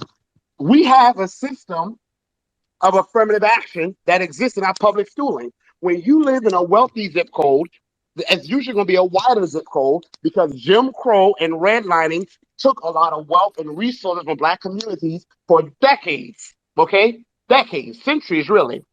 You have a public school system that's going to be in disrepair, like the one to where I attended, But right down the street in Bluffton, South Carolina, you have one of the richest zip codes in the state, if not the richest, and those kids, they are going to get a much better education. So you already have a system of inequality. I agree. There should not be anyone penalized because of their race. But Black Americans, just because of this country not yet addressing the legacy from which we still suffer, we're penalized because of our lineage.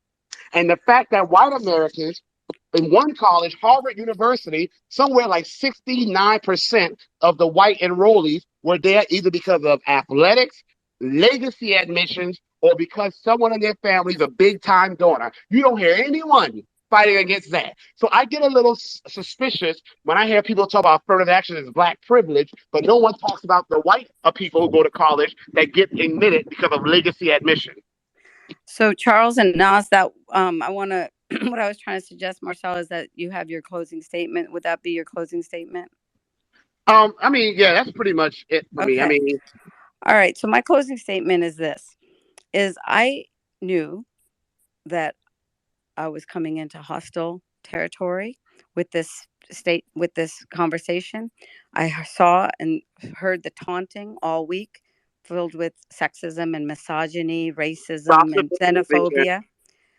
And what I came to it because I care about every human being in this world and I want fairness for everyone. Marcel is correct in that he doesn't hear about the battle against the legacy admissions into these schools. Instead of battling those people, what you have done over this past week is come after me and the Asian community. We're not your enemy. You know, we came, actually, you went we after come black. here, You went after we Black come, activists. Let's we set come the record here, straight. we come here, we come here for the same hope as every mother, every father has for their child, and we That Black empathize Americans made and possible. we empathize with every single parent who raises their child with any kind of injustice. And so I came here to speak to you all because if we don't have these conversations, then of course we're never going to find a meeting of the minds. And I don't believe that we have on all points here, but we are certainly Please wrap human. it up. We are certainly human to each Wrap other. And your again, shit up. I so can't stand I'm this. I'm so Wrap your glad that shit up. you Just I'm wrap so your glad shit that up, you're Asra. responding that You way. are an ass. I'm You are.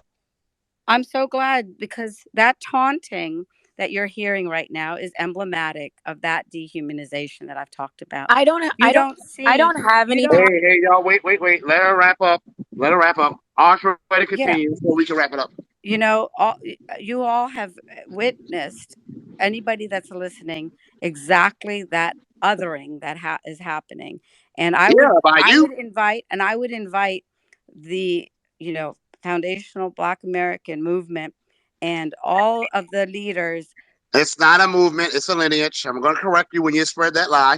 And by the way, you were the one that said Black activists. I want to be very clear. That was you who brought that in here, not anyone else.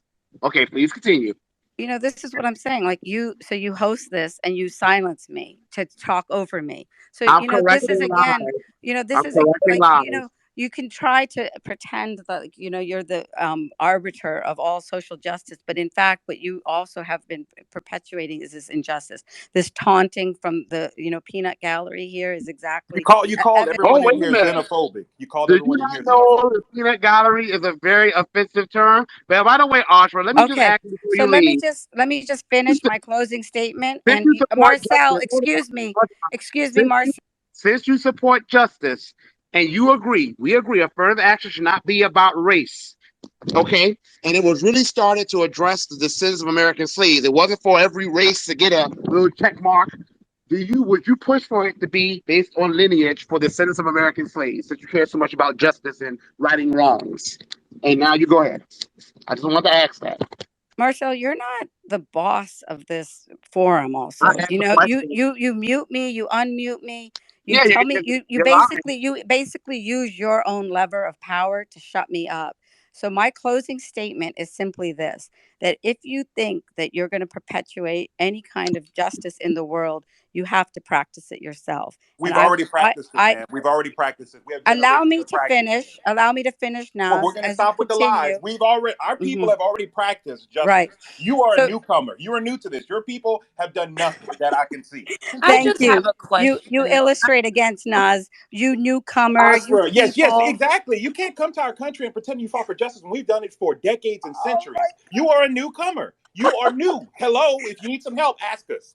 oh Continue. my gosh. Yes, when you call All us right, thank xenophobic, you when you so call much. everyone here, no, we're not Right. thankful for you. Thank you. So Naz, again, you illustrated my point, and I No, you imagine are a that disrespectful immigrant who tries to fake to be an ally, and you are not. You have exposed yourself. You what called kind everyone of in this room xenophobic, uh-huh. and then you got upset when we muted you because you called us xenophobic. What kind of A- immigrant did you say I am? Asra, can Mhm. you not leave? Are you leaving? I have a polite question for you. I'm not going to be rude. I've been sitting here for a very long time listening to everybody go back and forth. Do you guys mind if I just ask her, because it sounds like Go she's for it. about to leave? Go ahead, Mia. Go before she has to go. Go ahead. Okay, so to the topic, when it comes to are immigrants human? Yes, they are human. But I do believe that allowing so many in could be a problem. You can take the Galveston movement, for instance, in the late 1800s, when thousands of Jews began fleeing Russia due to anti-Semitism, violent programs, and things like that. Right? We had a spy that came in. In fact, a deep spy that came in and stole atomic secrets, made his way into avenues that probably shouldn't have been there, and he got away with it. So I do think that it's more than just putting patrol on the borders. It's more than just letting everybody in that wants to get in. I think that there should be certain certain things put in place. I don't know exactly what, but it can't just be a free for all. I want to go to quickly moving to the trope in which you spoke about when it comes to immigrants taking our jobs. I used to work for MGM Grand as a waitress. Okay, I'll have you know that in Tunica, Mississippi, Mississippi is, if not the poorest, it's one of the poorest states It in is, of course. in America, yeah. And in Memphis, Tennessee, places like Memphis, Tennessee, Tunica, Mississippi, predominantly Black places. We needed Tunica. We needed that casino that was built on the Mississippi River to provide jobs for us. Now, let me tell you what ended up And happening. Mia, you just gotta ask your questions. Asha has to go and Charles has to go. So if you could just kind of ask your question, that way it'll be respectful to their time. But before you ask, I do want to say, Asha, sorry about what happened to your father. I know about the rice famine that happened. And unfortunately, the same way your father still suffers from the wrong that was done to him. If you can understand that and see it in your father every day, we see the same thing too in the suffering that's happened to our people for centuries.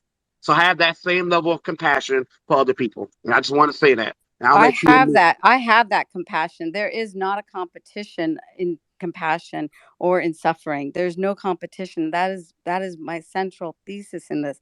Like we should not be fighting each other. Like these are select seats, right, in these schools, and we already know that there's an injustice that's happening beyond our communities. And for targeting, I never took aim at the Black community and in what I was speaking about, and that yet that assumption that I was a reflection of the fact that you didn't even know what I was talking about. You didn't even know my position statement on this. I was just against the racism against one community, and I had a right, and I have a right to stand up for that position. There was no racism, and you actually did target Black activists, and you did it in a very sarcastic way. I did not. No, you took it as sarcastic. I did not. No, I no, we if haven't you any no, double tone. Marcel, you may hear things, but that is not. No, I I am read it. not going to be project. You can project whatever you want. Where is Charles? Is he around? He's still here. Mia. You can ask your question. And by the way, Mia, ask your question real quick so we can wrap at least this part of Oh, it up. okay. So I'm here. what I wanted to ask you is, do you believe that this example that I'm giving you right now, that I'm about to give you, is not an example of immigrants taking our jobs? At MGM Grand, the majority, about 75% of Black Americans who needed those jobs, were pretty much laid off. The reason why is because the MGM Grand casinos brought in J1s, and they were mostly Asiatic people. A few of them were from Jamaica as well. Why? It was simply because they could pay them less. Do you not consider that an example of immigrants taking our jobs? And do you not understand why we would be upset? Isn't that a violation of labor laws? Yes. No, most of these places force you to pay people even if they're illegal, unfortunately. So how are they even But the able to thing do that? is, I'm gonna jump in here and I'm gonna shut up. I'm sorry. to answer your question, Mia, what is that? That is the exploitation of labor, right? So labor, it's the labor and the laborers. We can target them. We can say, oh, they shouldn't have taken the jobs, but this is economic injustice, right? Like this is what they did in India. You think Yale, the founder of Yale, the benefactor of it, he came with the British East India Company in India and took Indians as slaves to build his wealth to create this university. You think, like, False. what? That's So not true. Like, Yale was yeah, built by right. African. Go ahead, Rafa, because I know you and Charles gotta go. Audra, I've just muted. Go ahead, Audra. Go ahead and finish. So Mia, I absolutely believe in that. I understand why it becomes easy to look at the person who has the job as the one that we need to you know just have the relationship with, like, oh, this policy is messed up. But ultimately, it's these employers, it's these companies, it's the politicians that allow those kind of labor laws to go unchecked. It's the regulatory agencies. I covered all of these agencies, and we don't enforce the laws. And so I will just say that, like, what I was trying to do in the Supreme Court was that we do have, this Title VI, we have the 14th Amendment, and these are laws, and they have to be enforced, just like the labor laws there, like Charles was insinuating. Like, all of that is on us to be vigilant and hold the people in power accountable, not to take it out on each other. Okay, so that's a good stopping point. Charles, I'm not sure if there's anyone to say. Audra, I actually completely agree with you in the sense that we do need to go after these damn employers, because that's ultimately the damn problem. And the politicians who know about these things, but they allow it too because they're in bed with these corporations too. So that's a good stopping point. Charles, I know you have to go. I know we kind of went way over the time you could add. Charles, anything you would like to say before you leave? Oh, since I stayed over, I got at least in with something. I do have something I want to say. I want to say, you know what? I understand, obviously, both sides of the issue, and I don't want to speak for Asra. So I'll answer that question earlier on that nobody wanted to, that she didn't want to answer, about the capital legal immigration. I think illegal immigration is such an issue and such a problem. I would give whatever the number is to get full stop serious solutions on the illegal immigration side. And I don't think the legal is as much of a problem. I mean, you talking, we guesstimated at 11 million or so before the last 6 years. So those numbers are so big, piddling over 100,000 specific jobs here or there is a kind of a moot point. I think it needs to be done properly, but I think that should be the bigger focus. And lastly, as far as affirmative action, I think you misunderstood one of my comments, because I commented on it, and you alluded to my point here. I think while we're quibbling over affirmative action and where it should be, we're losing the fact that why it was implemented and how it was bastardized. So my issue isn't whether it stays or goes; it's the fact that it ain't what it was, right? Exactly. You look It's at what not it is what it now; was they're meant not to black, be. right? The people who are benefited from it is not black. So while we're Oh, fighting for whether it goes away or not, but it's kind of. Go ahead. I'm sorry. Charles, may I say something real quick? It's not even a matter of fact of if you're black, because guess what? Guess what these schools are doing? I know we're getting way off topic now, but I gotta say this. These schools are admitting black people, but they're not descendants of I American know slaves. that. That's my point. Studies That's my just point. came out saying that a lot of these black people are, and I know Audra gonna think this is othering, but it's the facts. A lot of these black people are like Africans and Caribbeans or Afro Latinos. But affirmative action, when it was implemented, the black population was like 99% descendant of American slaves. It was never meant for all these other groups. It was meant to right the wrong to the group Which, that America which, still owes, not which I for. think a lot. And it's bad to do it at the end because then we won't have time. Well, maybe we have to do another, which is why my argument has always been against affirmative action. Not for the reason that for everybody gets upset at me. It's because I thought the only solution that gave the reparations and the repairs that we needed, but also maintain our constitutional ideals was reparations. Because once we opened the door to slice and split by different groups, people were always going to be able to manipulate the groups, right? So it started off as Black people because we understood what that was, and then we changed that term, and then we added women, then we add the others. If you just say treat everybody equally, period, and just repair what happened, that would have been the solution. But we took affirmative action because that was what we got instead of the reparations, and this is where we are now. Let me I say, can go into that deeper when we get another chance. Huh? I want to say I can something go into real that quick. deeper when we get another chance. I want to say this, this whole thing versus legal versus illegal, you have to understand that they're both bad in large numbers. I said conservatively, we have 1 million coming in legally every year, but that actually might be closer to 2 million. And then we have 2 to 3 million coming over the border illegally every year as well.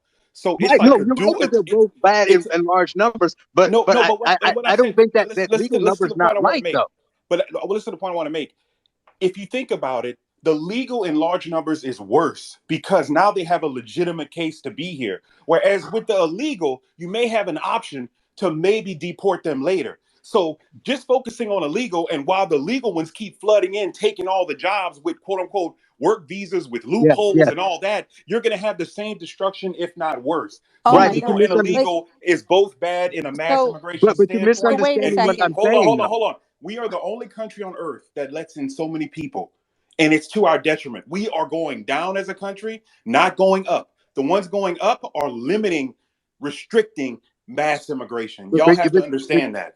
but you're misunderstanding what I'm saying though. When I talk about legal immigration, it doesn't mean that it doesn't need to be adjusted. See, that million number is counting people who we're letting in as citizens, which is fine if you're as your country have laws that decide how you pick those people. And it's counting all the visas, like you mentioned. So people who come here for educational purposes or of other purposes and they stay, right? So if you're talking about people like you say that have these that are equal citizens, like Asra. She's here legally. She's a U.S. citizen, equal citizenship. Those people are nowhere near a million people. That is a separate number. That number is different from all the people you let for religious reasons or to work or asylum and all this other thing. So it needs to be controlled, obviously. But there's a big difference between, doing that with So, y'all, measures in place and just letting people that you don't even know who they are come in.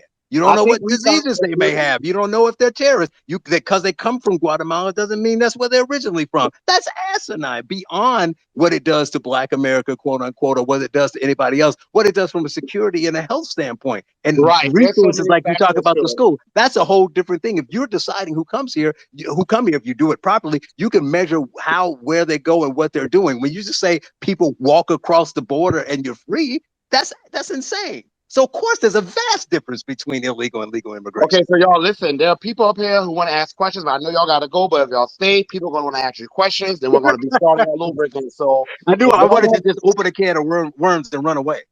right. So I'm about to say, so y'all, I'm about to go to the people's hands, and if they ask you questions, it's going to keep going. But so I don't All know right. who's Well, next. I'll just say goodbye. I will just end with that last statement that was made by Nas, and the deeper underlying message in this conversation is one that is disturbing and troubling to me.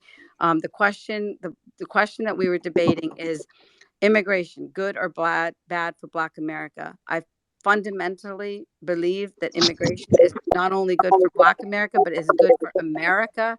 And that in all of this conversation, we need to quit with the othering and the dehumanizing of those who come to this nation. And what I see in this movement is a very disturbing trend that is I hear from far right nationalists, and this movement is one that needs to really ponder deeply how it treats other people, because we are here and we're not going anywhere, and we're Yeah, not we've Well, been we're here. neither not We've are done going the back to research. our countries. and neither are we. So I just want to be very clear about that. And the other rising, Asra, you are a woman with Indian heritage. That's not otherizing you. That's who you are. I am a Black American man whose roots in this nation go back almost to the 1600s. That's not othering me. That's who I am. We can't play this game of I'm a proud immigrant, and then when somebody says you're an immigrant, then you say you're otherizing me when you just said it yourself. So no, we can't play these little language games. Yeah, Now, you know Asra, what, Nas? You can't tell me what to do no, and that's what not me. to This is do. me. This Like is me talking. This is I can great. This is speak, Marcel talking. I'm gonna, okay, Yes, you can, but you ain't gonna tell us not to otherize when you just did what you accused us of doing. But when we say it, it's called otherizing. It don't work that way. Now, people really want to speak to you, Asra. So if you stay, people want to talk to you. But now, hey, I'm not going to the hands. Greg, you've been waiting. All right, Greg, go so ahead. no, Marcel, I'm going to go. And I just want it to be known that Marcel has used, in fact, his position as the host to mute me Not during the conveniently debate. I did not do it whenever during he the wants. debate. I did Excuse not me, do it during Marcel, the let me debate. finish my last thought. And then No, it's not true. I didn't do I'm that going to during the finish my debate. last thought, which is, yeah, I have screenshots of myself trying to speak and you mute me.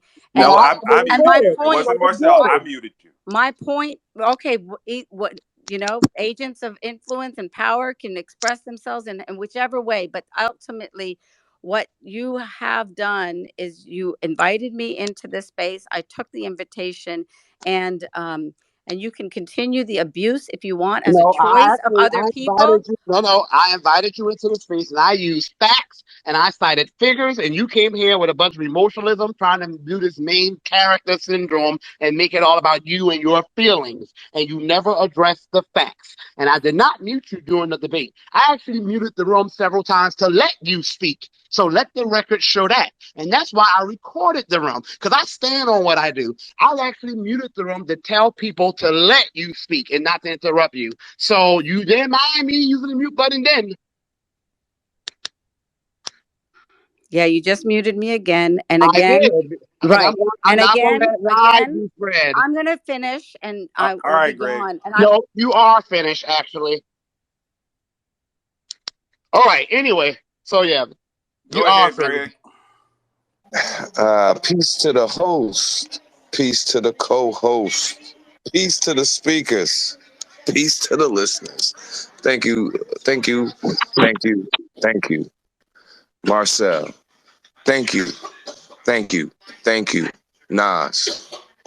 Thank you to the brother who was also co-hosting. It's a beautiful space, man. You put it to him straight, Marcel.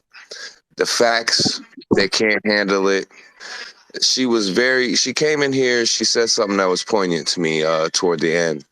She came in here with a prejudgment already. She came in here prejudiced. She came in here prejudiced. She came in here assuming that she was gonna get fire from people. She didn't give it an honest opportunity or an honest debate. She didn't answer the questions that were posed to her. She was disingenuous in her responses.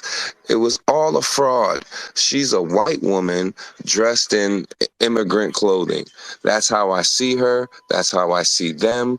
She didn't even relay anything that was good about immigration when it comes to black people. So therefore, we must look at her as somebody who is That's a the thing, Greg. I want to propagandist say that for real the quick. Democratic Party.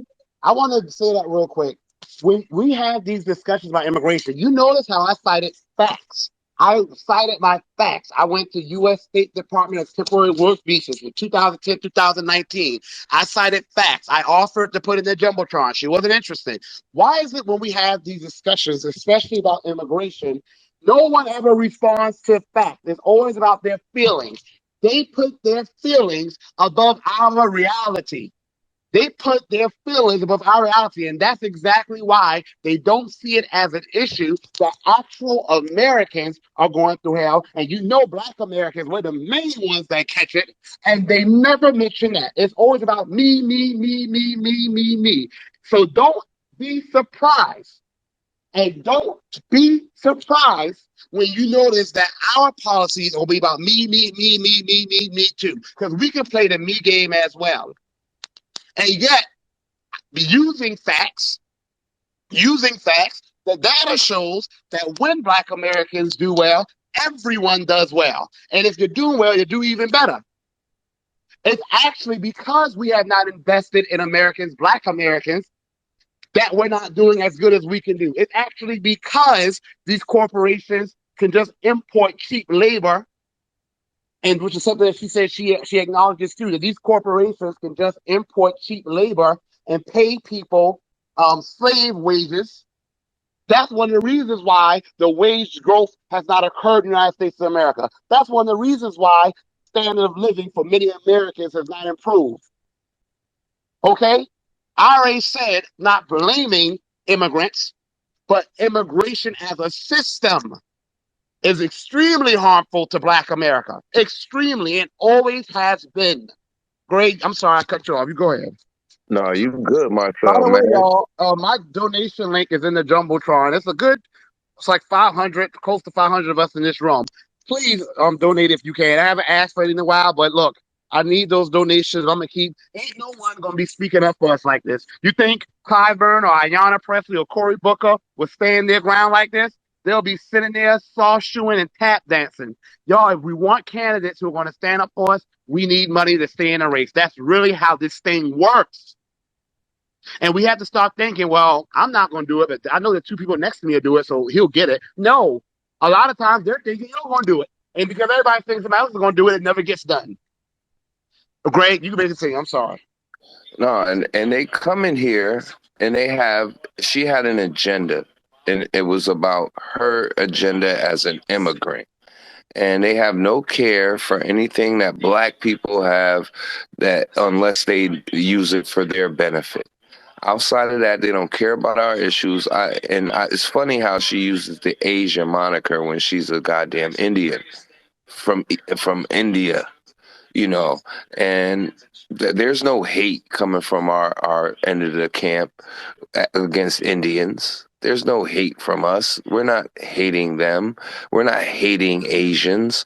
If it's anything, it's the Asians that's hating on us, beating our sisters down, you know, treating us like criminals when we come into their establishment. Well, I'm a move over. Let me say something. We never got to this because I was waiting for her to tell us. Like I was waiting for her to say that argue the other side of immigration is good for Black America.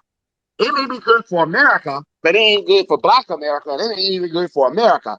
Because I was going to cite to her in the Silicon Valley, where you have a lot of Indians who are in charge of these tech companies.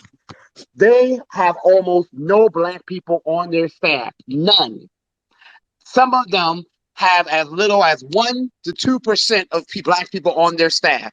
When these Black people are interviewed, they talk about extreme racism they face every single day. They don't say it specifically from the Indians, but the Indians are in charge of these places. I was going to cite that to her because I was really wanting to hear. I really want to hear how immigration has been beneficial for Black America. And all of these rooms later, I have yet to hear one damn sentence.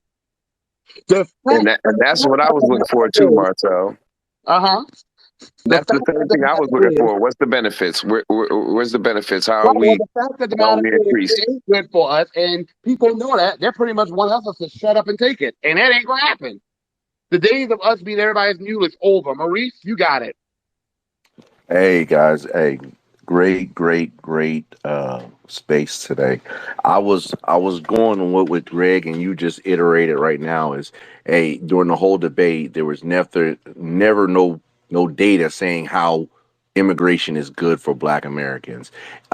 Like you were saying a few moments ago, it's always going to keep the quality of life low when you keep on bringing in folks that are never going to want more than just the opportunity to be here. So they're going to take whatever it's keeping the bottom low. It's never raising the quality of life for us. If someone's going to come over here legally or illegally to do the job half the price that we would do it, excuse me. And the whole thing with her, again, like Greg was saying, it was more from a perspective of what she already was coming in with. She said she's witnessed a whole bunch of animosity toward others, right? she did not realize where that animosity is coming from, though. You know, it's from a systemic racism, and then, like you said before, when these other immigrants come to the United States, they form alliances not with us who have paved the way, but alliances with those who kind of give them a couple little trinkets to give them a little bit of a notch above us as foundational Black Americans. And that's all I have to say. Again, I'm disappointed that y'all, the debate with Michael Harriet, this debate with her, I spent hours researching. I save websites. I write down facts. I get high levels of anxiety, thinking, okay, I got to be ready. I got to stand up for my people. You know, I don't know, these people know their stuff. And every time we have them, there's no facts mentioned. It's all emotion. And the reason she really did this, Denise already told me, was just so she can try to use this as a platform to go to her little base and say, you see, the real racists are the blacks. That's really what this was about. That's why she kept trying to do that victimhood stuff.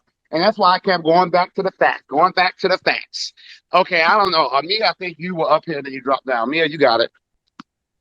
No, really quick. I just want to apologize for kind of telling her to shut the fuck up. But No, I, we all felt that way. But go ahead. No the apology necessary, but go ahead. she's so condescending. And the fact that she's in the school system, I'm very uneasy now. She's very biased towards us. She's very biased towards Black Americans. And she is the reason why we say there is no Black and Brown coalition. But you all, everybody on this panel that is listening knows this.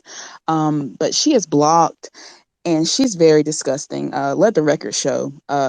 Yeah, I'm gonna be watching out for her because she's very like that dude said, the dude before, she is a white woman in immigrant clothing. But you got it. I'm sorry. I do apologize though. No. I mean, trust me, it was fine. I always have to try to be a little more diplomatic, just so the conversation doesn't become. You see how nasty Marcel was being? You see, he wouldn't let her speak. I want the conversation to be, Marcel had facts. You couldn't respond to it. So I always have to try to keep it on that topic. Now, I did start initially. I was using the mute button. I used the mute button the most to let her speak. Actually, to tell people, hey, let her say her piece. And when the debate was happening, I didn't use the mute button. I literally let Nas and what was his name, Charles. I let them kind of handle that. But several times she interrupted me. But when I was my turn to speak, especially once the debate part was over, no, I'm going to get my piece across, especially when you're saying lies, trying to paint FBA as a group. I don't know what it is about Tariq. Everyone gets obsessed with him. People doing 12, 14-hour marathon rooms about him. She's obsessed with him now. I don't know what goes on. This is the weirdest thing I've ever seen. Prime. Oh, I just wanted to tell y'all, I'm glad everyone came. And I'm not really like a normal like moderator person, so I didn't do it all perfect. I let people talk longer than needed to, but I may drop down and go chill. But I just wanted to say thank y'all for Thank you, coming. Nas. Yeah, and Thank you don't so forget to much. donate to Marcel. Please donate to Marcel. Thank Good you. job, brother Nas. Good job. Thank you for that, Nas. Okay, y'all. Prime, you got Prime. Freeman. Prime, you. Peace, peace, peace. Thank you. Salute to you, Marcel, and salute to Nas, and salute to everybody, all the Freeman family. In this space, it was a great space. I like to point this out. Um, Shun Jadu murdered an American freedman child by the name of Latasha Harlins. Now, as far as I'm concerned, Shun Jadu was a part of the Asian American Pacific Islander community. Now, this is the norm for that collective, not all, but the collective. So, um, we were still waiting to see how immigration benefits the American freedmen. Historically, all immigration has had a negative impact against the American freedmen, whether it has led to an increase in mass incarceration due to us being in starvation mode, survival mode, us lacking resources, it has negatively impacted us as far as wage deprecation, us competing against other immigrants on an entry level, and things of that nature. So I appreciate y'all for challenging her. And she is such a hypocrite, a condescending hypocrite at that. And I really love the energy that we brought for her. You can't claim that you're fighting for justice, but yet you, your father, all your ancestors run away from India, and then you try to make a comparison as if you're going through the same things while living in America. Fight for your own justice in your homeland. You are now in America.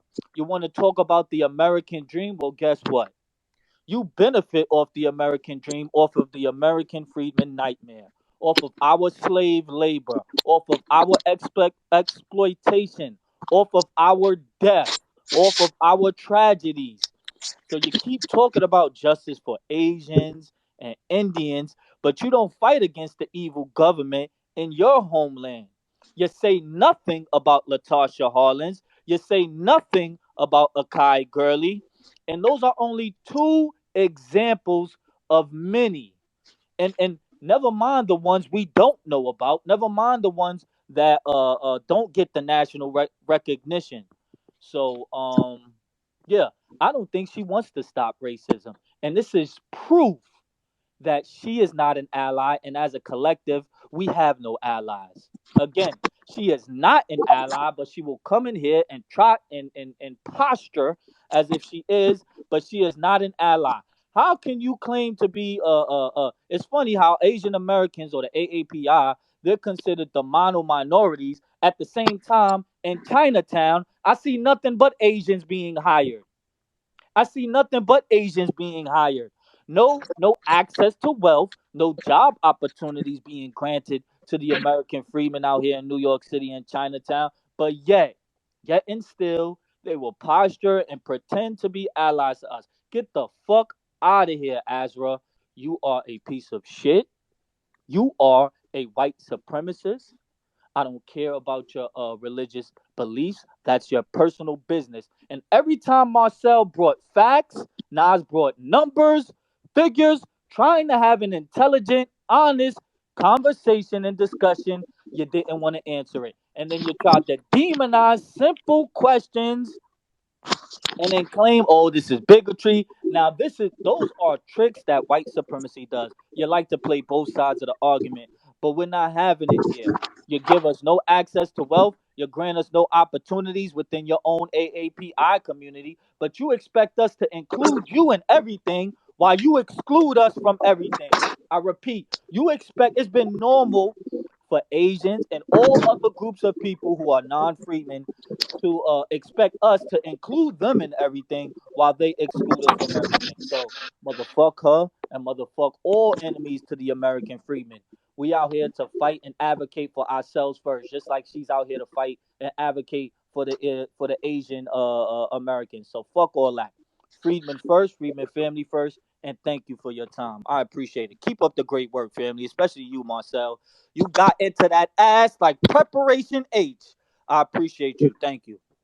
Thank you. I want to notice something. Remember, some of the people called themselves being mad at me, which I didn't give a damn. Matter of fact, I doubled down, triple down, quadruple down, quintuple down, and I'm still going to say like, I don't care how mad some people get. I've been told y'all I was going to stop saying white supremacy, and I was going to just start saying anti-black American hate. Because Asra, by the way, we didn't talk about Indians a lot because I could get into the history of Indians in the Americas, not just the USA, but Americas, how in some cases they went out their way to fight to be considered white. And a lot of Indians, don't look nothing white, but we'll talk about that some other day. But Ashra was not necessarily quote unquote white. And yes, up here talk about the peanut gallery, which I am not going to give her the benefit of the doubt and assume she doesn't know that the peanut gallery is actually a very offensive term that's actually rooted in anti-black American racism in the South. But in any case, though, that is not from a quote unquote white person.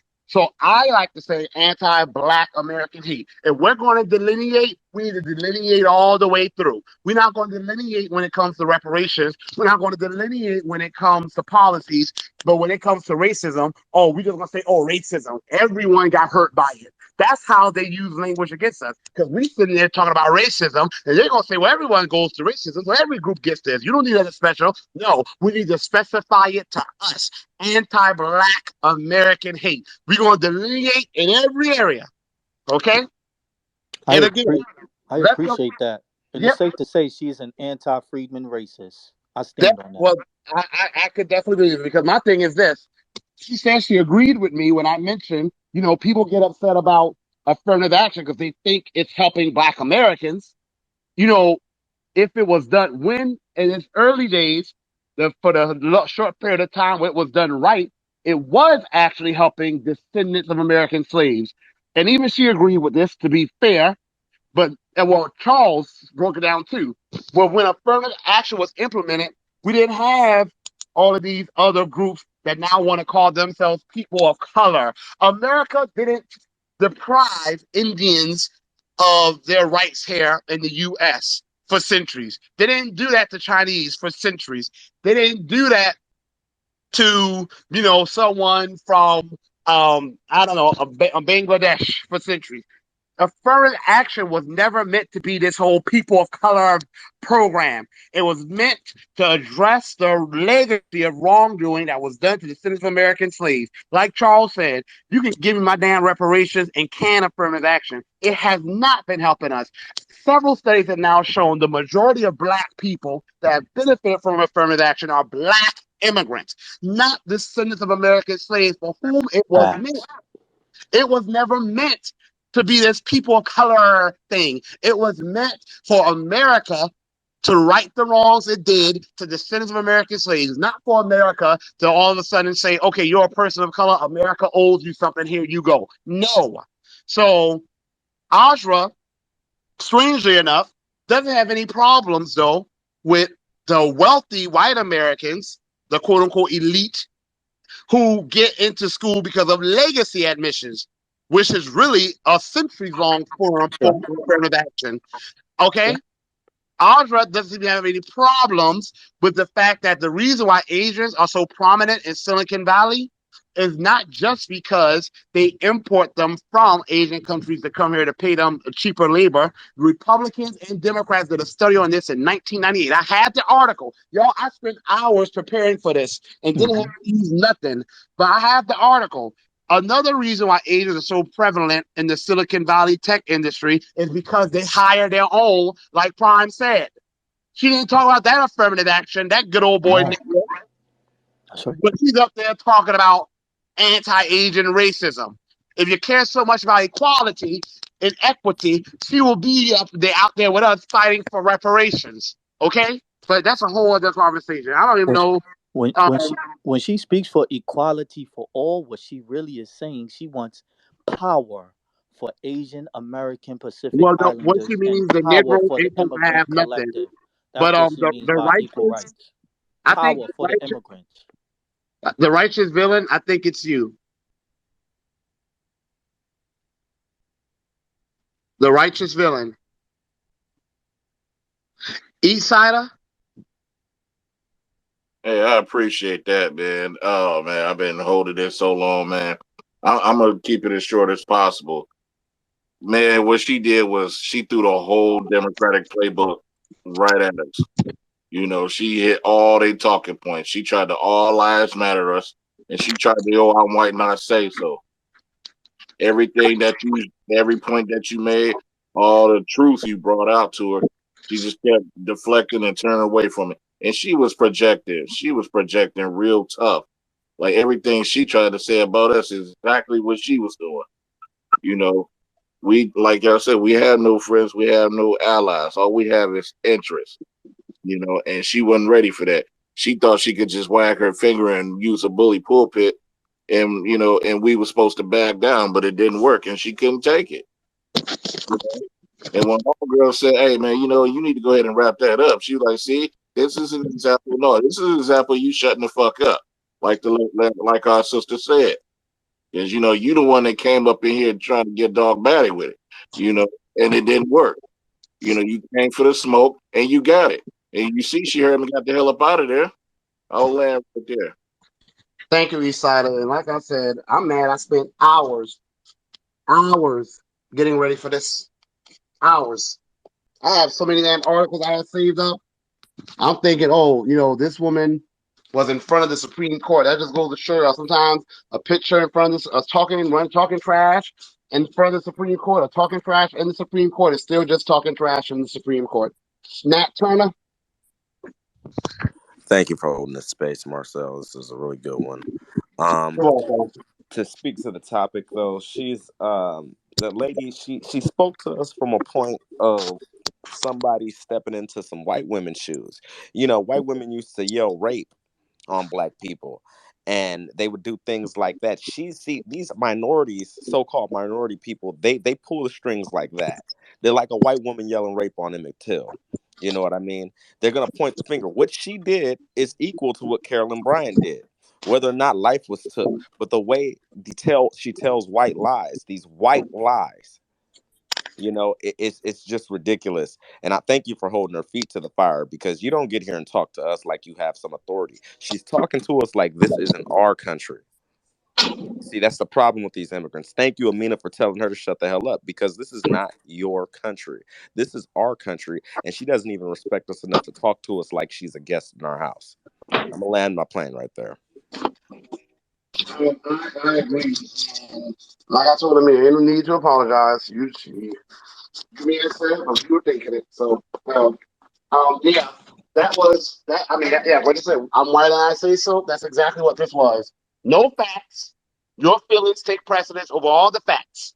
Leon. No, yeah, Leon.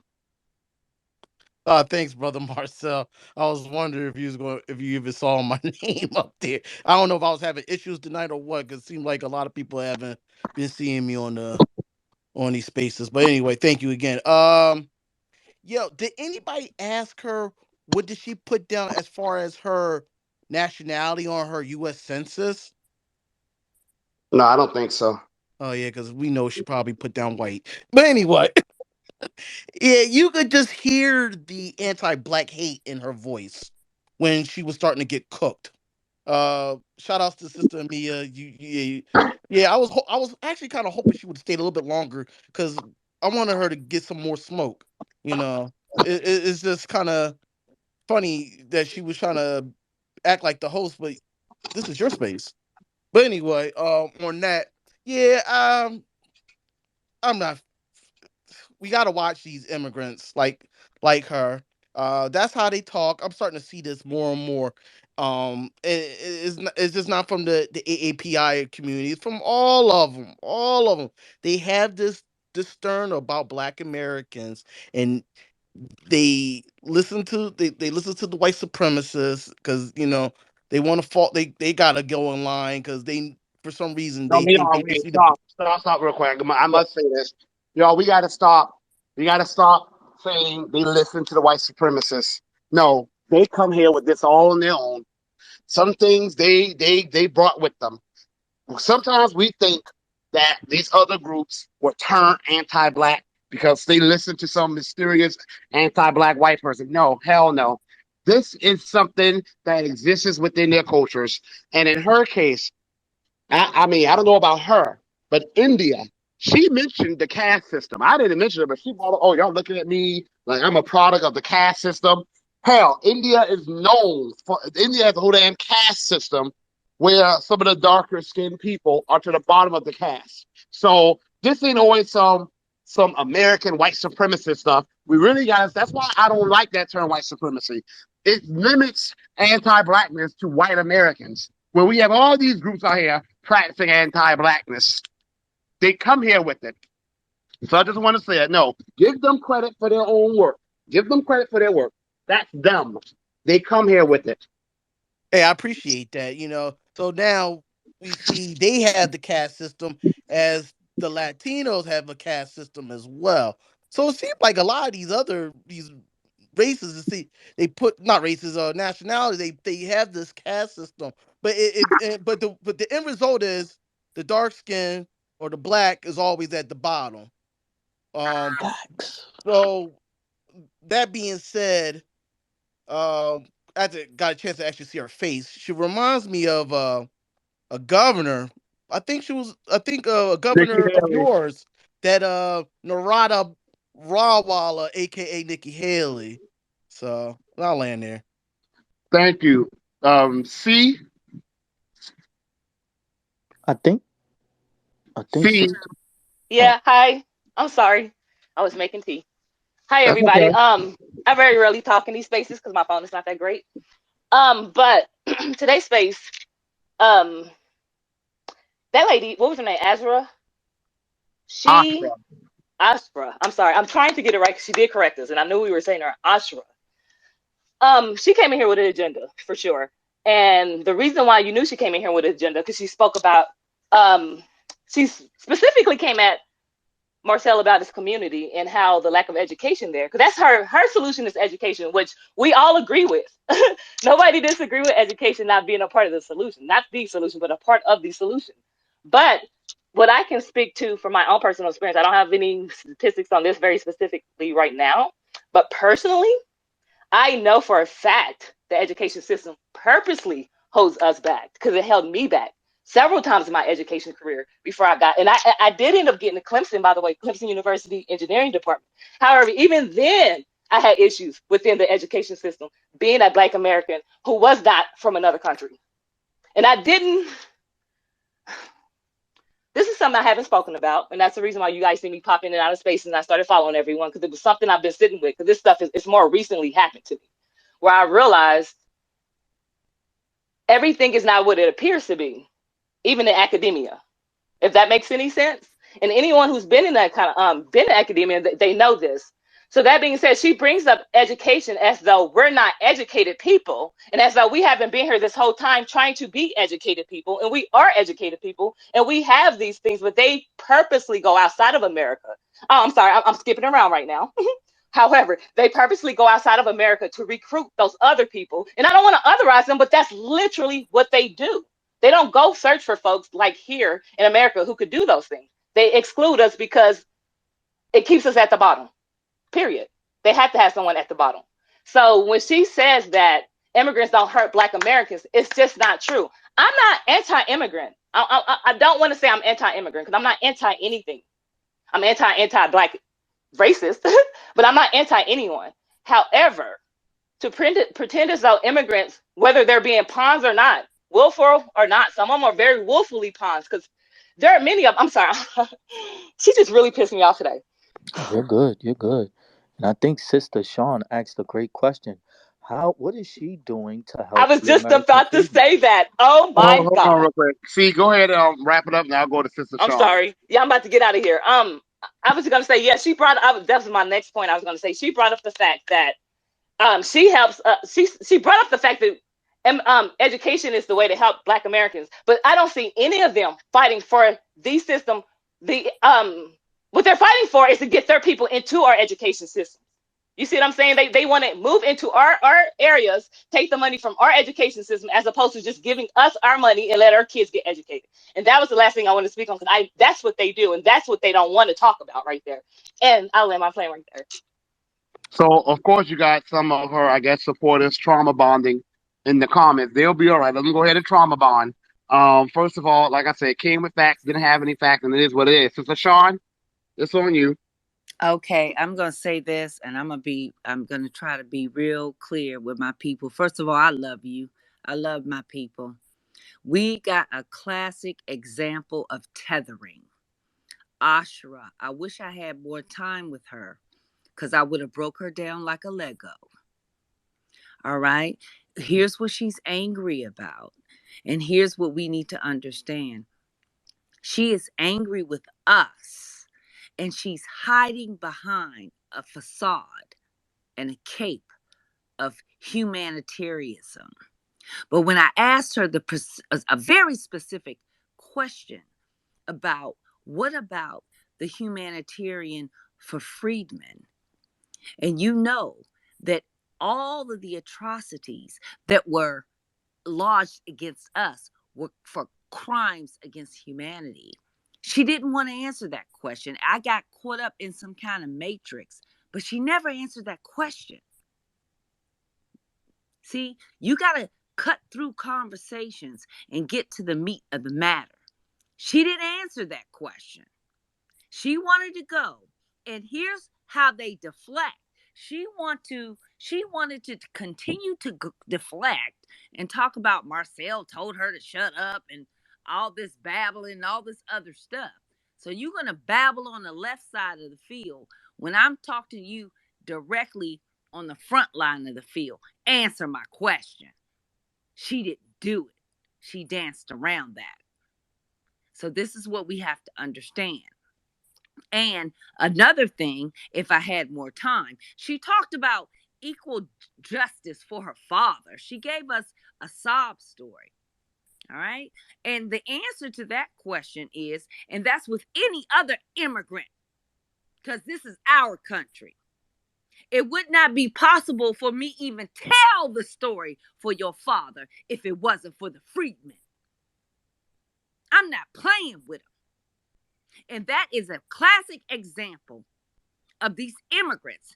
And they're coming here, and this is how we've got to be intellectually, we have to have the ability to intellectually oppose them. Because she came in with pure ego, entitlement, and anti-blackness. But she came in a soft way like she was an ally. That is not an ally. Know the difference. And what she tried to do is she tried to tie it in to all this human beings and humanity. Okay, so if I got my time, boy, I wish I would have had it. First of all, I would have had her, and I tried to get her bogged down and committed. Are you in agreement that we as human beings, as freedmen, has not been properly dealt with? Right? You talk about your father, and you talk about all these Asians. Oh, let's get some facts. Asians in the wealth category are surpassing whites. They're making more money than a white man. So they really shouldn't even be classified as minorities in terms of the wealth gap. These Asians are making more than the white man. So we talking about closing a wealth gap with freedmen, with the white man. No, we need to be talking about closing the wealth gap with these damn Asians. So she can really kiss it. Oh, I wish I could have got that out there. And when it comes to us and all of this, oh man, we supposed to have so much sympathy and oh, you are so dismissive. It was nothing but fake xenophobia, fake misogyny, and fake homophobia. She had all these obias for our asses tonight. And I didn't get a chance to redirect that shit because it's all fake. And she's piling on. It's deeper than this, family. She's piling on to what we're seeing going on with our black men with the anti-Semitism. We've got all these groups. We are under attack. We're anti-Semitic. We got this damn Asian talk about we some xenophobic, misogynistic, homophobia, and all that. When these people would never even, if we were all those things, we wouldn't be so accepted of you through immigration. And you are totally anti-black, and you have the nerve to exhibit it's all fake, push back, fake anti-Semitism, fake xenophobia, fake misogyny, fake homophobia. We know who the hell we are. We are the moral compass of this country, and they know it. And she's coming in and she's piling on. So that's something else piled on to us. We've got to fight back. It's all anti-blackness.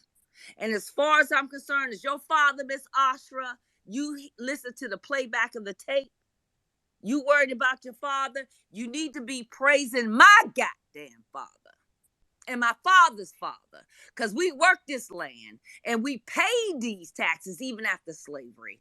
All these goddamn taxes that we paying. Everybody got a mother, an auntie, an uncle, and a father and a brother who worked 30 years on their government job or wherever the hell they were working and paid taxes. Only now all these taxes is going. 2 million immigrants coming into this country this year, getting free goddamn cell phones. I'm getting, Sprint is texting me, oh, your bill is due. I can barely pay my goddamn bill. Free cell phones, food stamps, cash benefits, putting up in hotels. Not just a regular hotel, damn near 5-star hotel. I can't even bring me and my family to a flat screen TVs, internet. These people are coming in with no skills, can't even speak English. This is going to devastate our system. These people got to go to school. These children. This is going to push us to have to build more schools. Literally. We got 30 and 40 children in the classroom to one teacher. Come on now. If we don't wake up to what this is going, so Asra can kiss my freedman ass because she didn't want to answer the question and she act like Marcel was muting her. No, because she needed to shut up and listen to the questions. Nobody was muting her ass. And if First she of was all, muted, and it's when I because she did, didn't want to answer the question. and when I did mute her, most of the time I muted people to let her say her nonsense. But after a while, her lies just started getting ridiculous. She kept trying to paint Freeman as a group, kept trying to make Tariq Nasheed the leader, and I was not having it. Especially when we done told you that's not the case. Well, So we on code, baby. I love you, Marcel. I really do. And we on code, and I wish I would have had a lot more. She was definitely on a Democratic talking point. And if we would have been able to get some more time with her to break her down, that's why she bounced. She bounced because she knew she was about to be dissected and redirected. And I love you. Talk to you later, and I'll land there. thank you so much, Sister Sean. Giselle? Yeah, I'm sorry. This room was kind of triggering. I don't know. I know. Maybe I was kind of like in my feelings for a second, but taking the emotion out of it, it was a lot of things that I pulled out of this conversation. She actually said, like when she was speaking, she gave favor to her own side of this conversation, but no favor to our side. It was absolutely no favor. And we got to remember this is a race and this is a capitalistic society. They see how we're moving. That woman did not come to the march in support of us. She came to speculate and to create a narrative because right now they're looking and they know if we're not the bottom caste, somebody has to be for a society like this to exist, right? So, like, I felt like that she was more so looking for, she was looking to just for anything to put someone as deem somebody as a leader. That's why I'm glad that Teslin said the visionary. I like that idea. And those who rise to the occasion and push things, we need to start calling them visionaries. They got this stigma on the leader, so they can all box us into one group and then collapse everything that we do. I think we should ride the wave with the visionary title. But I feel like she also wasn't being honest. She said that she came to immigrants come to this country to help everybody. If that's the case, No, that's a damn lie. why they don't come to our stores? If that's it, I want to know how many black-owned businesses have she ever shopped in. I want to know how many how many of her people actually hire our people because they practice racism in their stores. If you notice a lot of these stores, you'll see 50 billion Hispanics or 50 billion Indians, 50 billion Arabs, 50 billion of everybody else. But we're the ones that's forced to. We have the most diverse businesses, and that's a fact. So when she came talking about we come to help everybody else, it don't even make sense. You don't come into another country running from your country to help fix the people in the country that you said did harm to your country. That don't even make sense. So basically, she's a liar, and people want to come in, and I don't know what memo they got. They must have got some memo saying that we're some docile group, and we just allow people to do whatever to us. All you got to do is do a certain thing. But I think a lot of people are just getting checked these days because that's not we're not them, and you can tell by their reactions. They're like, "Wait a minute, this wasn't the deal. They're not supposed to act like this." No, we're not like your people in your country. We're not going to allow you to do whatever you think you're going to do here. And we got to keep the heat on them. And I land with that. Yeah, and my question is, how many immigrants, at least non-black immigrants, it could have been, there were some black ones there because some of them shouted themselves out, but how many of these allies or people for equal justice do you see showing up for us? Not many at all. And when I said to her, and then Right. That's what I was right, yeah, like, they never do that. that's what she was at the rally. I ain't see her there. Just because you probably drove by or walked down the street, if you was there, what did you take away? What's your action plan for reparations? If she was at that rally and she really listened to what was said, she should have been able to answer Sister Shaw's question right away. What you're going to do specifically for Freedmen? And she didn't do it and couldn't do it, or because she knows the only thing she's going to do specifically for us is try.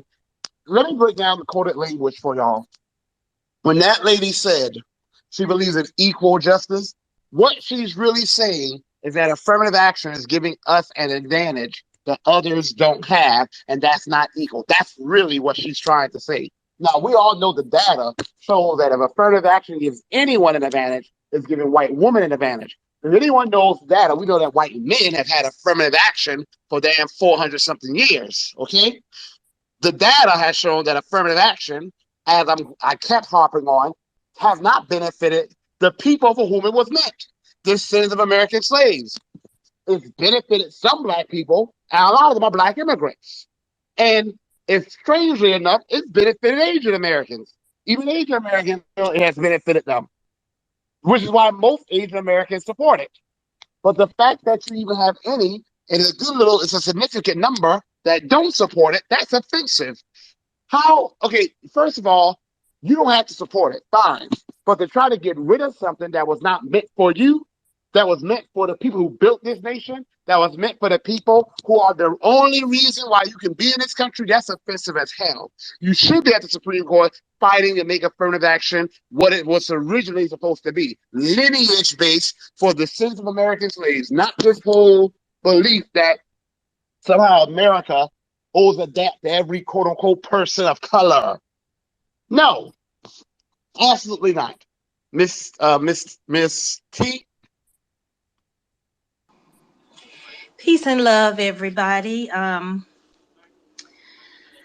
lady really pissed me off. That's why I didn't even raise my hand to ask her a question. But I did want to address when she stated that their points are deducted. Their points are deducted because when they take their entrance exams, they are often given 1.5 to 2 hours extra above everybody else to complete the exam because usually English isn't their first language. And they are often given interpreters as well. So you're given an advantage. So that is why these universities may be deducting a few points. And I also want to point out, y'all, that these Asians are backed by a man named Edward Bloom, who is a white conservative strategist against affirmative action. Look him up. He has gathered this group together to try to bring down affirmative action. I don't know what has happened or occurred in his life to happen to him to make him want to. He's been at it for years, for decades, to eliminate affirmative action, but he's finally found a group, and she was just trying to make you feel sorry for her. Who is she talking to? The most oppressed people in this whole world. And she comes in here and try to kick to us a sob story as she's trying to take away yet again from an oppressed people a service that was created specifically for that oppressed people. I could have slapped the shit out of her. I did not want to hear all this whining and just, well, we over here, we just helping people. What we should have done, we should have voted for damn Trump. We should have joined those other 70 something million people, because as I'm walking around DC, I see now what they saw. I haven't seen one Black American in this city, and I've been here since Saturday. When y'all left, that was it. I've seen 3 Black people. None of them, all of them had accents. And everybody here, English is not their first language. I see now. Hindsight is 2020. I see what he was trying to prevent. These folks have taken over the Capitol. They work in all of the government jobs. And then the government jobs are requiring that you speak 2 languages. You got to be bilingual in America. I see now what I didn't see then. But I'm going to land my plane there. But I just wanted to let you all know why these people have points deducted, because they're already given an advantage of taking, they SATs, they get another 2 hours, and then they get an interpreter who's probably telling them the answer. Hell, we don't know. They're speaking a different language. But I land my plane with that. Y'all have a great evening. Thank you, Miss T. Havana Storm. Hey, I came in on the tail end of the conversation, but it really was like irritating me to my bone marrow, and it really made me think to how long these seeds of what we're seeing now have been planted. Um, I was in high school in the 90s, and I remember being exposed to Asians, Indians, a lot of Indians, a few Chinese, Japanese, but mostly Indians in my elementary school. And I didn't understand the dynamics, but there were things that I noticed. Um One time we had a project due, and I'll never forget. And I did this big diorama. It was all intricate or whatever. And I remember feeling like I was in competition with these 3 Indian girls in the class. Like everything was like I would just see things. I wasn't young enough to really understand the dynamic, but I knew what I was feeling. So when I turned in my project to my teacher, and I'm like 12, I got an A on the project, and I said to her, "Is this the highest you're giving?" Because sometimes they were free to give A pluses or whatever. She said, "Yes, A is going to be the highest in the class." This Indian girl that I was friends with in the school, she came into class late. She ran into class. Her project was on one big piece of, not even poster board. It was thin paper. It was wrinkled. I'll never forget. The teacher gave her an A plus. And I flipped out in the class. I told my parents. Da, da, da, da. I didn't have the words then, but I knew something wasn't right. Fast forward to high school. Graduated second in my class by like point something something. So I'm the salutatorian. The salutatorian always gives a speech. But this year, the principal decides, well, no, we're going to let the president of the class give the speech that the salutatorian usually gives. She was Asian. Again, I'm seeing paradigms that I don't understand the nuances of anti-blackness and how other groups are elevated, right? This is not simply, oh, they're doing better X, Y, and Z. Other groups are elevated, right? And these are things, like I said, I'm telling you, I saw when I was 12, but I didn't have the language when I was 12. I just knew that it was off. I just knew that every time stuff didn't make sense because it wasn't that these girls were smarter than me. It wasn't that they worked harder than me. But every time there was like 1 and 2 points difference. And the teacher would say, oh, it's only 1 or 2 points. But those 1 or 2 points add up. And when it's the difference between 0.11 being the valedictorian and the salutatorian, and still having the privilege that comes with being the salutatorian taken in favor of the Asian class president, again, we start to see where these patterns have been emerging. We don't see a bunch of Asian businesses in white neighborhoods. They're only in our neighborhoods, right?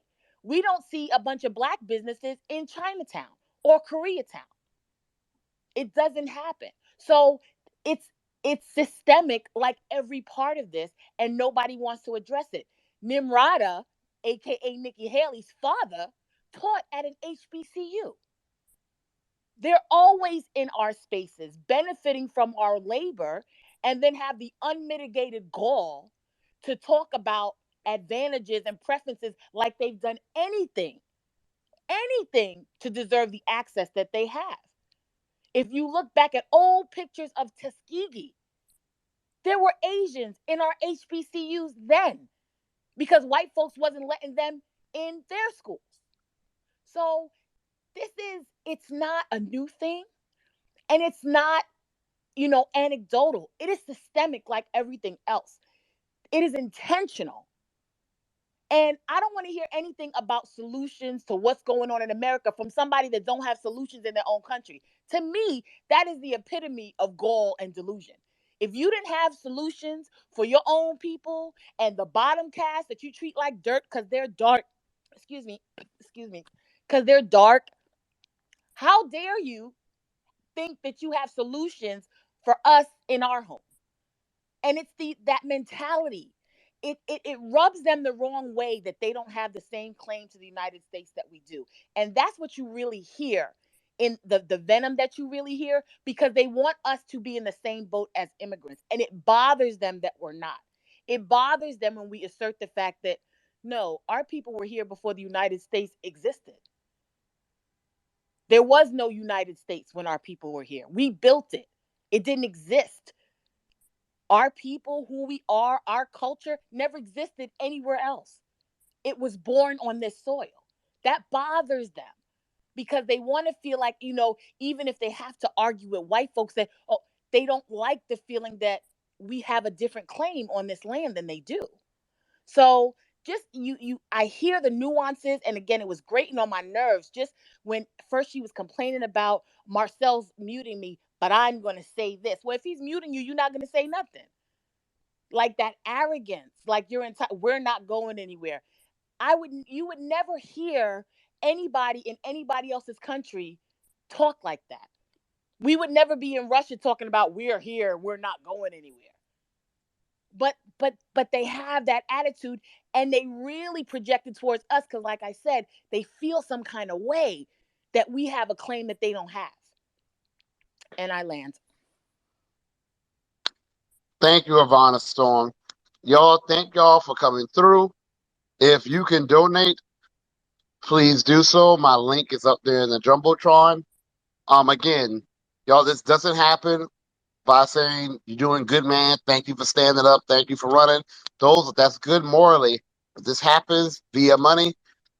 Yeah, pretty much. I wasted hours researching for this debate and didn't have to use none of it. But I'm glad I know this data. I mean, it's data I already knew, but I want to have articles and citations to back it up, and didn't have to use any of it. I'm kind of irritated that I didn't even have to pull out any of the stats I had, because she just came here and tried to play the victim and tried to make it seem like, oh, you see, blacks are the real racists, blacks are the real bigots. That's the thing some of them are trying to do. You know, it's okay for us to be to the bottom because of the things that have been done to black Americans in this country. But the moment we start standing up for ourselves and defending ourselves and calling out these other groups that are not white, okay, because we use that white supremacy term, and then when groups that are not white are anti-black American, we didn't want to say, well, you see, they learn it from these white supremacists. No, the hell they don't. That's how they are. They did that all themselves. Don't give anyone else credit for what they've done all themselves. And what we just saw tonight was just a part of that. But anyway, y'all, thank y'all for coming through. It was great. Take care, y'all.